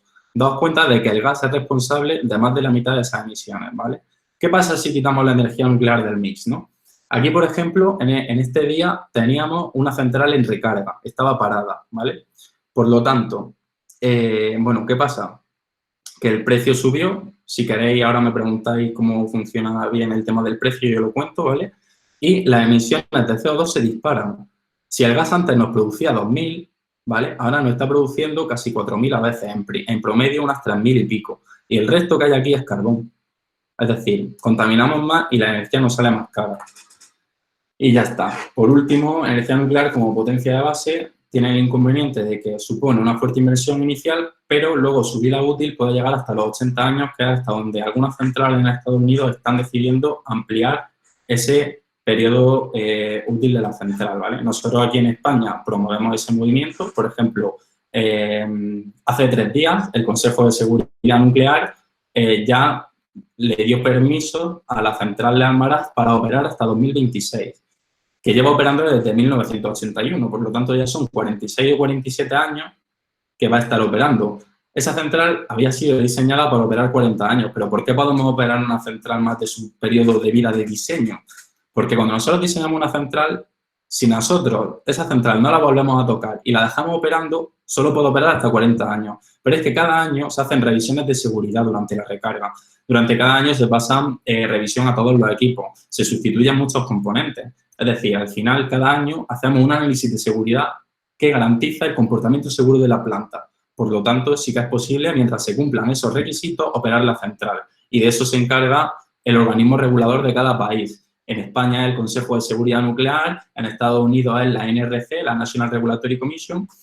Y, bueno, el fin es este, que podamos disfrutar de este tipo de energía segura, sin contaminar y de forma que podamos aprovecharla lo máximo posible, ¿vale? Ahora respondo la duda que me había preguntado por aquí Brian. Sí, Brian, se podría decir que la energía nuclear es asequible y limpia. Eso ahora justo lo cuento. Si es asequible y limpia, te la respondo ahora, ¿vale? En el turno de preguntas, ¿vale? Y bueno, ya como resumen, la última presentación de la diapositiva, perdón, la última diapositiva de la presentación sería que, bueno, la energía nuclear es una perspectiva general que, como decíamos, ¿no? Todas las cosas que ha nombrado Brian las hemos tratado por encima. No me he querido meter demasiado en algunas, pero bueno, al final lo que se trata es de un compromiso entre la ciencia que tenemos, el desarrollo científico, la tecnología, cómo la explotamos, la sociedad, cómo nos beneficiamos de ella, ¿no? Y para solucionar problemas como el contexto del cambio climático que tenemos, para favorecer el desarrollo científico, para garantizar puestos de trabajo cualificados. Y bueno, luego hay un montón de cosas de las que no he hablado, tanto cultura histórica como cultura de seguridad nuclear, que es una pena porque es muy interesante, ¿vale? Y al final, bueno, todo eso configura un poco, por así decirlo, esta perspectiva en general que yo quería daros esta tarde. Así que, bueno, en conclusión, quería terminar con esa frase que yo la pienso, ¿no? Que es maravilloso que la especie humana sea capaz de dominar la tecnología de este modo y que se logra contribuir los ODS. O sea, para mí, la energía nuclear y que nosotros podamos volar en un avión dice mucho de nuestra especie y de lo que hacemos cuando todos colaboramos juntos. Así que, bueno, con eso termino la presentación. Y, bueno, abro ya el turno de preguntas y respuestas y voy a responder lo primero a Brian. Se podría decir que la energía nuclear es asequible y limpia. El otro día mi hermano me preguntó, porque tenía unos deberes, que si la energía nuclear era contaminante, ¿no? Entonces, en el libro de texto decía que sí, que era una de las más contaminantes, ¿no? Entonces, yo lo que le dije a mi hermano fue, vale, vamos a pensar qué es contaminar, ¿no? Por ejemplo, si yo cojo un bote de aceite y lo tiro al césped o a la tierra, estoy contaminando la tierra con ese aceite, ¿no? Pero si yo cojo un bote de aceite y no lo tiro, sino que lo dejo guardado y almacenado, no estoy contaminando. Según ese criterio, la energía nuclear no contamina, ¿vale? La cuestión es que se generan unos residuos que sí, que con el tiempo dejarán de ser peligrosos, ¿vale? Pero mi perspectiva personal, lo vuelvo a decir, a título personal, para mí lo ideal es que seamos capaces de gestionar esos residuos para minimizarlos en cantidad y para disminuir el tiempo que tenemos que estar pendientes de los residuos en sí. Bueno, basta decir que los residuos que se generan son de un volumen tremendamente pequeño. Es decir, hay una foto, no la he incluido, pero que es de todo el combustible gastado de Suiza durante todos los años que ha estado operando con tecnología nuclear, y te puedo decir que todos esos residuos caben en un estadio de fútbol, ¿vale? Por 40 o 50 años de producción de energía, de mucha energía, ¿vale? Entonces, bueno, en ese sentido, si me preguntan si es asequible y limpia, yo diría que sí. Podemos discutirlo totalmente, totalmente. Pero, según mi punto de vista, para mí es una energía asequible y limpia, ¿vale? Tiene problemas de, a lo mejor, financiación, por eso que he dicho que al principio una central nuclear es muy cara, pues son del orden de 3.000 a 10.000 millones de euros, pero bueno, ya se están haciendo centrales nucleares que disminuyan esos costes sin poner en riesgo la seguridad, por supuesto, ¿no? Y luego también, bueno, otra cuestión es la carga impositiva, ¿no? Cómo se la tasa, ¿no? Cómo se cobra a los productores de energía nuclear por producir energía nuclear, ¿no? Que en España, por ejemplo, un problema que tenemos. En España cargamos la energía nuclear con impuestos y así no puede salir rentable. O sea, la energía nuclear es muy rentable, pero cuando también se hace porque sea rentable. Si tuviese los mismos impuestos que otras tecnologías, sería mucho más rentable. Pero bueno, sigue siendo rentable. ¿Alguna pregunta más, chicos?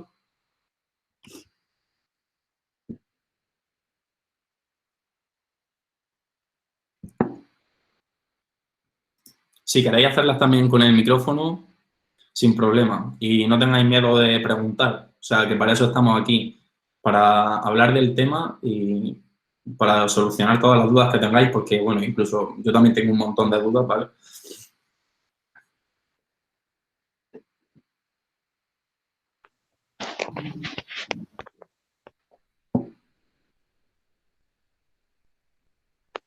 Respecto a los residuos que se generan sobre la producción de energía nuclear, una Sí. vez son seguros, ¿se pueden implementar en la industria esos residuos? Por ejemplo, dices como materia prima. Sí, exacto.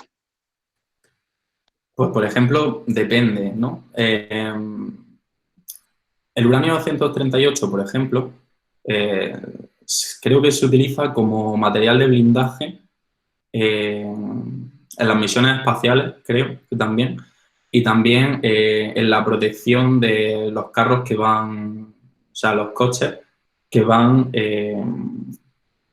blindados, ¿vale? Porque es un material que es muy duro, mucho más pesado que el plomo, ¿vale?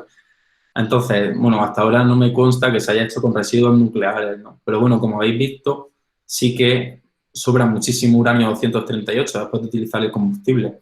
Así que, bueno, si se hace un buen tratamiento y una buena separación de las partes que no nos interesan, de las partes que son radiactivas, y se coge el uranio 238, sí que podría plantearse a lo mejor reutilizarse con otros fines dentro de otro tipo de industria, por ejemplo, o incluso de nuevo para la misma fabricación de combustible.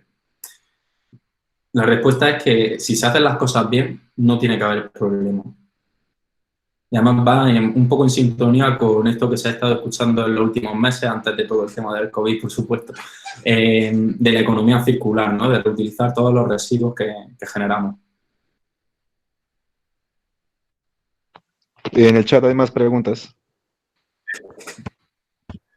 Buenos días, Luis. Yo quería preguntarle, yo lo pregunté en el chat, que digamos, el agua que se utiliza en el reactor, lo que es el deuteronomio, ¿es radioactivo como tal o el ser humano puede tener un contacto seguro con él? Gracias. Vale, dentro del agua que se genera, bueno, el agua que se encuentra dentro del reactor sí que tiene una componente de deuterio y también un tritio, ¿vale? Porque ese agua precisamente de alguna forma también está involucrada en esas reacciones nucleares, ¿vale? Si es peligrosa para el ser humano, hombre, tal cual está dentro del reactor, sí, pero la cuestión es hacer que ese agua podamos luego liberarla al medio ambiente y no suponga un peligro, ¿no? Entonces, las centrales, dentro de lo que es, bueno, todo el recinto de la central, que tiene todos los edificios, incorpora un sistema de tratamiento de agua, ¿no? ese tritio, o sea, más que por el deuterio, ¿vale? Porque el deuterio es estable, ¿no? Es agua pesada, ¿no? Ese isótopo que enseñaba en la diapositiva del principio, es agua pesada, es estable, ¿no? No hay problema con eso. El problema es con el tritio, que si es radiactivo y tiene un periodo de semivida de 12 años, significa que tras 12 años la cantidad de tritio que teníamos inicialmente ha dejado de existir y se ha transformado en hidrógeno normal, ¿vale? Es decir, cada 12 años se reduce la cantidad a la mitad. Bien, lo que se hace en los sistemas de tratamiento de residuos líquidos de las centrales es incorporar un sistema de tanques que van acumulando agua y la depositan en sí, esos tanques están blindados, para que decaiga el producto radiactivo, ¿vale? Y cuando el efluente que sale del tanque tiene unos niveles de actividad permisibles, es decir, que tú lo liberas a la naturaleza y no va a aumentar la radiación de fondo, ¿vale? Lo que se hace es liberarlo. Es decir, nosotros los residuos cogemos, bueno, lo del tanque va, luego también se utilizan otro tipo de procesos químicos, ¿no? Para garantizar la pureza del agua, ¿no? Pero bueno, al final se aplican una serie de procesos químicos, se aplican este proceso que te digo de almacenamiento no temporal para garantizar que cuando se libera agua al medio ambiente, ese agua no supone un perjuicio para el entorno, ¿vale? Entonces eso sí que... Y el Consejo de Seguridad Nuclear está midiendo ese agua. O sea, tú ahora mismo preguntas en el Consejo de Seguridad Nuclear y te dicen, en la central de Ascó están vertiendo no sé cuántos caudales de agua a razón de tantos litros por segundo y tiene esta actividad. O sea, eso está medido. O sea, hay un control sobre eso bastante estricto.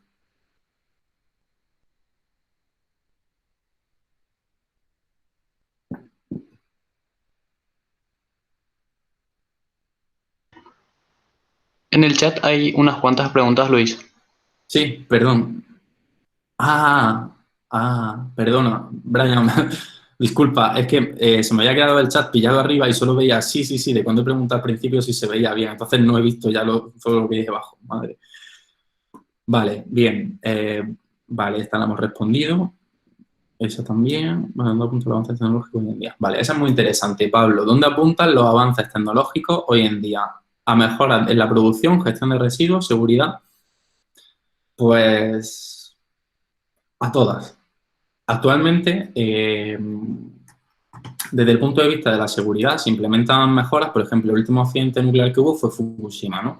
Pues se tomaron una serie de lecciones aprendidas sobre Fukushima y se han implementado ese tipo de mejoras, ¿no? Por ejemplo, en Fukushima, si no lo sabéis, si lo sabéis, os lo comento, hubo un problema con el hidrógeno que se produjo durante el accidente, ¿no? Que se almacenó dentro de la contención y el hidrógeno explotó, ¿vale?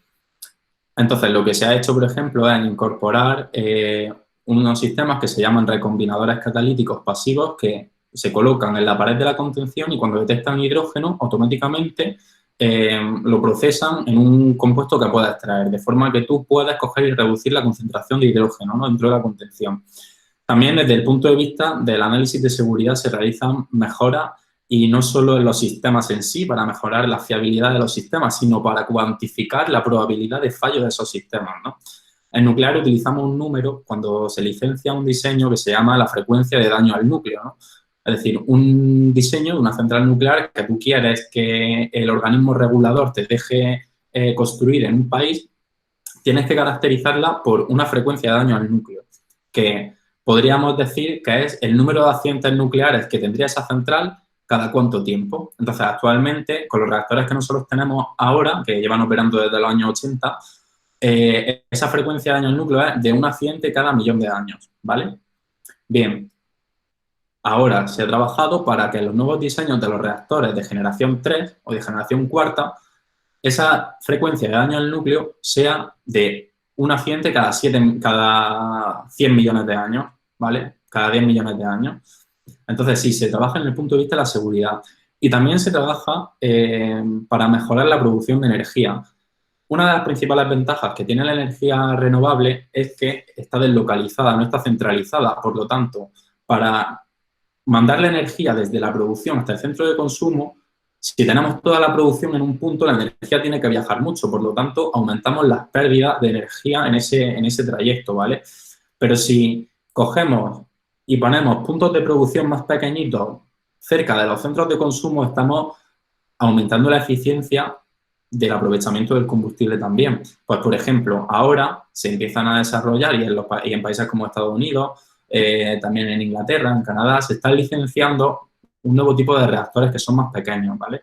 Los reactores que yo he contado generan 1000 megavatios de potencia. Son reactores muy grandes, ¿vale? Pero estos reactores nuevos generan 300 megavatios de potencia, 100 megavatios de potencia. Son potencias más pequeñitas, tienen menor inventario radiactivo, un núcleo más pequeñito, más barato también, por eso decía antes lo del precio, ¿no? Y sí, por ahí van las mejoras. Por un lado, la generación distribuida, estos reactores pequeños se llaman Small Modular Reactors, SMR. También van la gestión de los residuos, pues la transmutación que os comentaba, también se está mejorando por ahí. Y luego también en reactores que funcionan con una física bastante diferente, ¿vale? Que van a poder utilizar todo el combustible gastado que hemos generado hasta ahora, ¿vale? Todo ese combustible irradiado, ¿vale? Que no gastado, sino irradiado, ¿vale? No sé si ha quedado clara la pregunta. Si tienes lo que sea, me dices por micro, o si no, lo escribes en el chat y te digo. Vale. Mike, ¿cuál es la diferencia, por ejemplo, entre una planta de tercera generación y una de cuarta? Pues mira, justo con esto vamos. Bien, hasta ahora hemos dicho que teníamos uranio, ¿no? Que refrigeramos con agua. Dentro del reactor tenemos uranio y agua metido, ¿vale? Eso hace que podamos tener un tipo de reacción nuclear muy concreta, ¿vale? Cuando un núcleo se parte en dos pedazos, salen 2,5 neutrones. Y esos 2,5 neutrones salen con mucha energía, ¿vale? Si esos neutrones siguen con mucha energía, si llegan a otro núcleo de uranio, no pueden reaccionar con él. Entonces, nosotros les decimos que pasen por agua para que frene esos neutrones y puedan reaccionar con el núcleo, ¿vale? Bien, es lo que se denominan reactores de neutrones térmicos o de neutrones lentos, ¿vale? Y es la tecnología que utilizamos todos ahora mismo, ¿vale? Con alguna salvedad, pero casi todo es así, ¿vale? Los reactores de nueva generación, en vez de funcionar con agua, funcionan con sodio. Y en vez de funcionar con neutrones lentos, con poca energía, es decir, nosotros utilizamos el agua para quitarle energía a los neutrones, en los nuevos reactores se funciona con un espectro energético más rápido, ¿vale? Y, bueno, pues eso hace que la física del reactor cambie por completo, ¿no? Es decir, ya la reacción nuclear ya no es la misma. Ahora, la principal diferencia es que en unos estamos consumiendo el uranio 235 y en los otros reactores, los de sodio, podemos consumir también el uranio 238. Por lo tanto, desde el punto de vista del suministro de uranio planetario, en cuánto tiempo, hasta cuánto tiempo tenemos reservas de uranio, eso hace que tengamos reservas de uranio en, o sea, miles de años, ¿vale? Porque estamos utilizando el 95% del uranio que hay en la Tierra, ¿vale? Bien, esa es la principal diferencia. Luego tienen otras diferencias y si tienes dudas o lo que sea, me lo pones por el chat o me lo preguntas por aquí, ¿vale? Bien, Juan Pablo, ¿podrías explicar un poco más sobre el agua usada en el reactor? ¿El deuterio es radiactivo como tal o puede tener contacto seguro con el ser humano? Bueno, creo que esto era un poco ya la que hemos contestado antes, ¿no? Al final, lo radiactivo es el tritio, ¿vale? Con el deuterio no hay problema, ¿vale? Y en el tritio se trata el efluente para que no sea un problema cuando se libere al medio ambiente.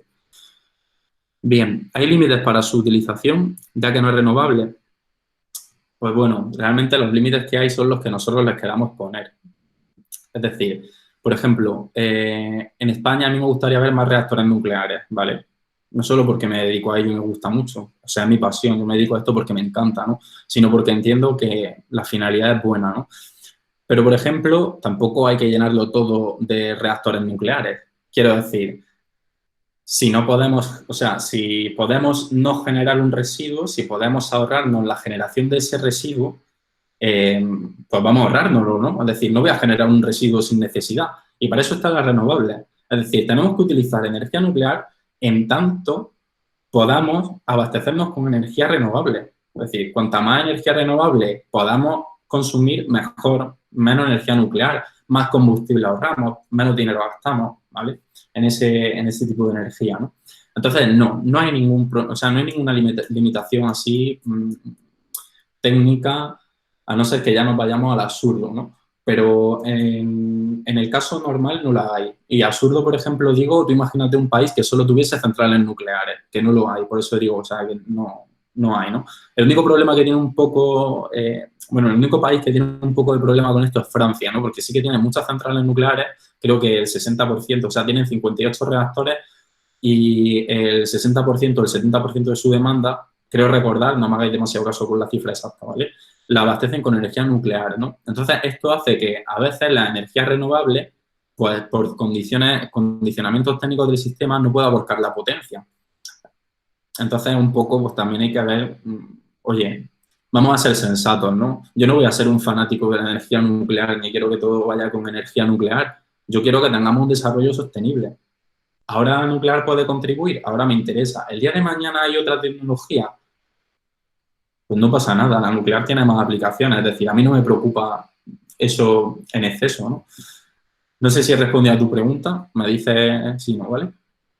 Vale, y así, la radiación presente en el aire puede afectar a la red eléctrica como tal, como por ejemplo en la subestación, gracias. Vale, no, realmente, o sea, radiación que haya, como por ejemplo la que comentaba antes del gas radón, no afecta, ¿vale? Sí que podemos tener problemas a lo mejor con el tema de las auroras boreales, ¿no? Cuando hay una tormenta solar y entonces muchos iones se enredan en las líneas de campo magnético terrestre y entonces llegan a las redes eléctricas, ¿vale? Que sí que pueden interactuar, pero bueno, la radiación nunca ha supuesto un problema para eso, es decir, necesitaríamos una cantidad de aire ionizado tremendo, ¿no? Vamos a relacionarlo un poco más. Muchas veces nosotros tenemos los conductores, ¿no? Y los tenemos separados una distancia de seguridad, ¿no? Que viene marcada por el potencial de ionización del aire, ¿no? Si nosotros tuviésemos el aire superionizado, esa distancia sería muy grande, ¿no? Y tendríamos que tirar mucho creo que era el fluoruro de hidrógeno, corregidme, o sea, ese ya no es mi campo, ¿vale? Pero recuerdo un poco de cuando lo estudié, que era un fluoruro, ¿vale? El gas que se introducía era un gas para reducir la conductividad del aire, ¿no? Vale, pues si tenemos un ambiente que está súper ionizado, pues por ejemplo ahí sí que podría suponer un problema, pero eso no va a ocurrir, o sea, eso no va a ocurrir con la radiación natural de fondo. Es decir, en todos los países hay radiación natural de fondo, en España, en Paraguay, en Estados Unidos, en todos lados, ¿vale? Y no supone un peligro, ¿vale? Vivimos con ello porque hemos evolucionado como especie conviviendo con ello, ¿vale? Bien, siguiente pregunta. ¿Qué tipo de reactores utilizan las centrales de España? Vale, pues en España utilizamos a día de hoy 2 tecnologías, ¿vale? Hemos llegado a utilizar 3.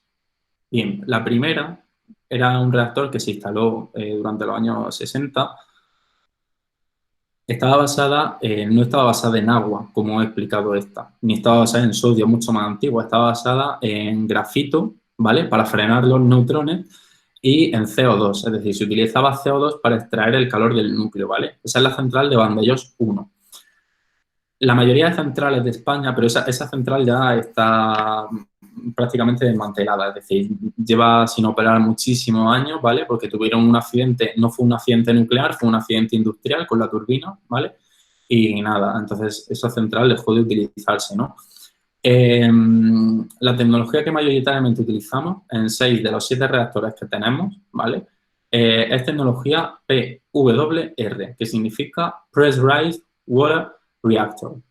Es decir, reactores de agua a presión que utilizan este principio físico de neutrones que salen del núcleo y se frenan y dan otras reacciones cuando pasan por agua, ¿no?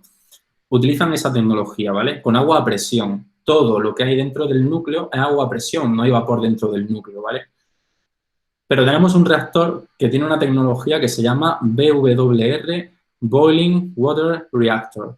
Es decir, reactor de agua en ebullición. En ese reactor, el agua sí que ebulle dentro del núcleo. Cuando el agua pasa a través del núcleo y de los elementos combustibles, empieza a ebullir, ¿vale? Entonces sí tenemos vapor, ¿vale? En ese reactor. Entonces, bueno, pues respondiendo a tu pregunta, en España utilizamos 2 tipos de tecnología, PWR y BWR. Y ambos tipos de tecnología tienen en común que son reactores de agua ligera, LWR, Light Water Reactor. Esas son las tecnologías que tenemos aquí, ¿vale? Y esa tecnología PWR es la que más se utiliza en el mundo en general. Hay muy pocos BWR y la que más hay de sobra, o sea, es PWR, ¿vale? Los nuevos reactores modulares también son PWR. Vale. Vale, sí. Vale. El reactor tipo CANDU. ¿Es mejor el reactor tipo CANDU? Estas preguntas a mí me gustan. ¿Es mejor el reactor tipo CANDU en términos de eficiencia y generación y refrigeración? Vale, pues vamos a ver. El reactor tipo CANDU funciona casi como un PWR, ¿vale? Para los que no sepáis lo que es el reactor tipo CANDU, ¿vale? Es un reactor que, bueno, CANDU viene de Canadian Deuterium Uranium, ¿vale? Deuterio y uranio. Funcionan con agua pesada. Antes tenía una diapositiva en la que decía que necesitábamos enriquecer el uranio hasta el 5%, ¿vale? Ese enriquecimiento es necesario para la tecnología de agua ligera que le acabo de contar a vuestro compañero Francisco, ¿vale? Existe otra tecnología que no es agua ligera, no es LWR, ¿vale? Es agua pesada, ¿vale? Ese agua pesada se llama agua pesada porque el agua no está totalmente compuesta por moléculas de agua que tienen hidrógeno, isótopo hidrógeno en su molécula, sino que tienen deuterio en vez de hidrógeno. Es decir, químicamente se comportan igual porque son isótopos, pero nuclearmente tienen características diferentes, ¿vale? Porque el núcleo del deuterio es más pesado que el del hidrógeno. Entonces, cuando tenemos que frenar los neutrones, ¿vale? Ese deuterio frena los neutrones de forma mucho más eficiente que el agua ligera. Por lo tanto, no necesitamos aumentar tanto la proporción de uranio 235 en el combustible. Es decir, podemos trabajar con uranio natural, pero en vez de con agua ligera, con agua pesada. Entonces nos ahorramos el proceso de enriquecimiento. Pero claro, todo esto es relativo. ¿Eso hace que sea más eficiente el proceso? Pues a lo mejor puedes pensar a priori que sale más económico, porque el enriquecimiento, que es el 35% del precio del combustible, te lo ahorras, ¿vale? Pero es que, vale, si en estos reactores no utiliza uranio enriquecido, pero tienes que utilizar agua pesada, y el agua pesada tienes que fabricarla, entonces tienes que hacer algo análogo al enriquecimiento, pero con el agua, ¿no? Es decir, aumentar la proporción de átomos de deuterio en ese agua, ¿no? Entonces, desde el punto de vista del consumo, o sea, del precio, del coste fijo, que yo, según ese criterio, entiendo que no. Y desde el punto de vista termodinámico, entiendo que tampoco. Simplemente son dos tecnologías que se han desarrollado de forma paralela y que, bueno, que a día de hoy, pues bueno, pues siguen existiendo, ¿no? Lo más, desde mi punto de vista, lo más lógico hubiera sido que el reactor CANDU hubiera desaparecido, pero no, porque Canadá apuesta por su tecnología, la exporta, por ejemplo, en Rumanía también tienen reactores de este tipo CANDU, ¿no? Y bueno, de momento eso es lo que yo te puedo decir sobre los reactores CANDU, ¿vale? Pero si tienes alguna duda más sobre ese tipo de reactor, me puedes preguntar o me puedes escribir un correo, ¿vale? Quedo a vuestra disposición para lo que necesitéis, ¿vale? Si tenéis, bueno, aquí, ¿quedan más preguntas? Sí, quedan más preguntas. Vale, vamos a ver. Vale, de nada, Francisco. Gracias a ti por la pregunta. Alejandro, la proliferación de armas nucleares siempre ha sido el mayor miedo en lo que a la energía nuclear se refiere y tenía entendido que es complicado para los controles internacionales el ver si una nación está enriqueciendo uranio para una central nuclear o para un arma. ¿Qué tipo de mecanismos hay para evitar esa proliferación de armamento nuclear? Vale, pues bueno, pues esta pregunta es muy buena, ¿vale? Sí existen mecanismos, ¿vale? Antes estaba comentando que existe el Organismo Internacional de la Energía Atómica, el OIEA, ¿vale? O muchas veces también lo veréis por su sigla en inglés, la IAEA, es gracioso decirlo, suena IAEA. Bien, básicamente lo que hace este organismo es controlar todos los flujos de uranio, de material radiactivo, pero no solo por una cuestión de las centrales nucleares, sino en general. Todas las fuentes radiactivas que se utilizan para diagnóstico médico, para tratamiento médico, ¿vale? Están catalogadas, están inventariadas. La IAEA sabe hacia dónde va y de dónde viene cada cantidad, ¿vale? Entonces, si por ejemplo de repente hay un país que está acumulando, o sea, visualízalo como un balance de masa, ¿no? Pues yo tengo un sistema, ¿no? Pues si yo meto masa por aquí y saco por aquí, si yo controlo la entrada y controlo la salida, si en algún momento veo que sale mucho menos de lo que entra, deduzco que dentro se está acumulando. Pero no obstante, también lo que tiene también la Agencia Internacional de la Energía Atómica son sistemas de salvaguardia, ¿no? Entendiendo sistema de salvaguardia no como un sistema mecánico de ingeniería, sino como un equipo de personas que se dedican a hacer inspecciones en las centrales, que pueden hacerlo, porque ese país, por el hecho de pertenecer a la Agencia Internacional de la Energía Atómica, acepta que le monitoricen esa actividad, ¿no? Y tú me puedes decir, vale, ¿y qué pasa si un país pues, no quiere formar parte de la Agencia Internacional de Energía Atómica, ¿no? Pues yo te diré, bueno, pues en primer lugar necesitarás sacar uranio de un país que probablemente sí que esté, lo va a tener difícil, ¿no? Y bueno, pues tú me dices, vale, pero ¿y si tiene minas? Vale, entonces yo te diré, pues ese país en teoría podría hacerlo, ¿no? Pero claro, al final esto es un poco una cuestión, ¿no? Hubo un debate en la COP de Chile que se celebró en Madrid, ¿no?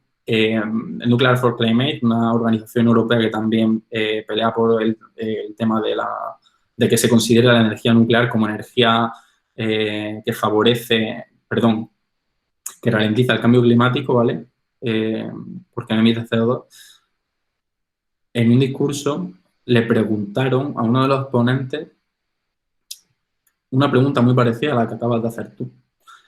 Y básicamente la respuesta fue, a ver, yo aquí te cuento más detalle, ¿no? Porque quiero decir, estamos en un entorno amigable, queremos compartir ciencia, ¿no? Pero, por ejemplo, hay otros escenarios como ese en el que la gente se tira a cuchillo, ¿no? Es decir, tú ves a un pronuclear y entonces te tiras a por él, ¿no?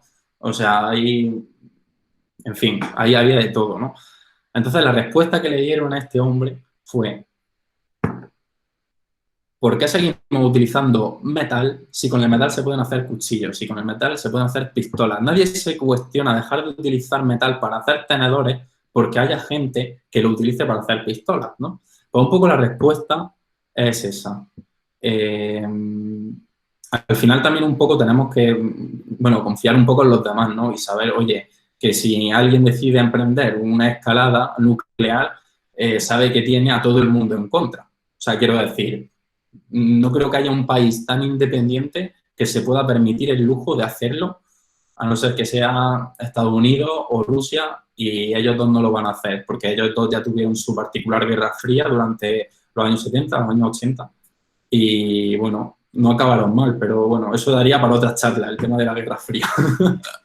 No sé si responde a tu pregunta, Alejandro. Si tienes más dudas o lo que sea, me puedes escribir, ¿vale? O por aquí con el micro. Ah, sí, Vale. gracias, gracias. No sabía que existían ¿Perdón? esos capítulos. Vale, de nada. Muchas gracias a vosotros, que me han encantado vuestras preguntas también. Y si tenéis más dudas, ya sabéis, jóvenes nucleares, y si queréis mi contacto o lo que sea, solo tenéis que decírmelo. Yo soy nuevo en esto. ¿Habrá más conferencias relacionadas con esto? ¿O cómo Pues sí, puedo ver? relacionadas con la energía nuclear, dices. Sí, señor. ¿Perdón? Sí, señor. Ah, con la energía nuclear, pues no lo sé. Eso, Brian es el que está llevando, entiendo, este ciclo de conferencias, no lo sé. Pero bueno, si tienes más curiosidad sobre ese tema, puedes visitar nuestra página nuclear, que es jovenesnucleares.org, o tú pones jóvenes nucleares en Google y tenemos libros que puedes descargarte en PDF sobre ciencia y tecnología nuclear, ¿vale? Sobre un montón de cosas, o seguirnos en redes sociales, ¿vale? Gracias. De nada.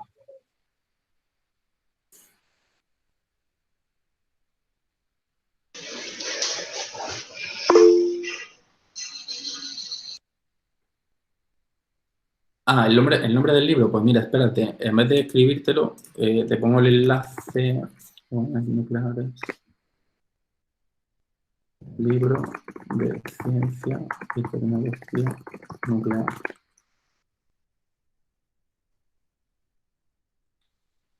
Mira, te voy a pasar el enlace, ¿vale? Directo al libro, ¿vale?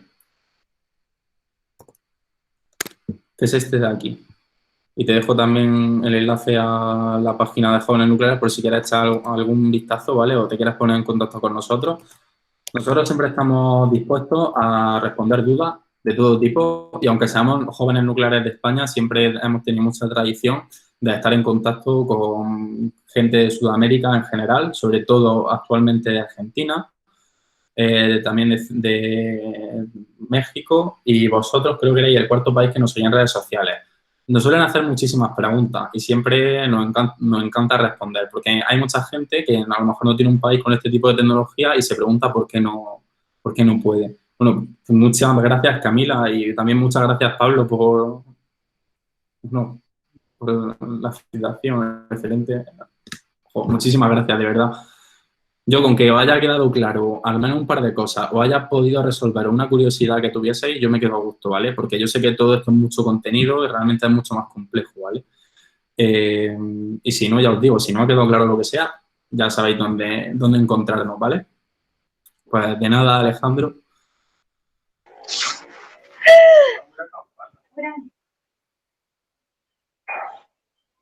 Madre mía, joder.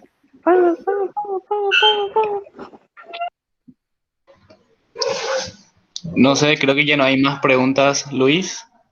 Te Vale. queríamos agradecer desde la Sociedad de Potencias y Energías por aceptar nuestra invitación, como así también a todas las personas que se conectaron para la charla. Estuvo muy interesante y las preguntas estuvieron a muy buen nivel. Sí, la verdad que sí. A mí me ha gustado mucho participar y responder las preguntas de los ponentes. Y bueno, para cualquier cosa que necesitéis, si queréis otra colaboración más adelante con jóvenes nucleares o cualquier cosa, por favor, contad con nosotros, de verdad, porque nos encanta. Muchas gracias, Luis. De nada, Brian. Hasta la próxima.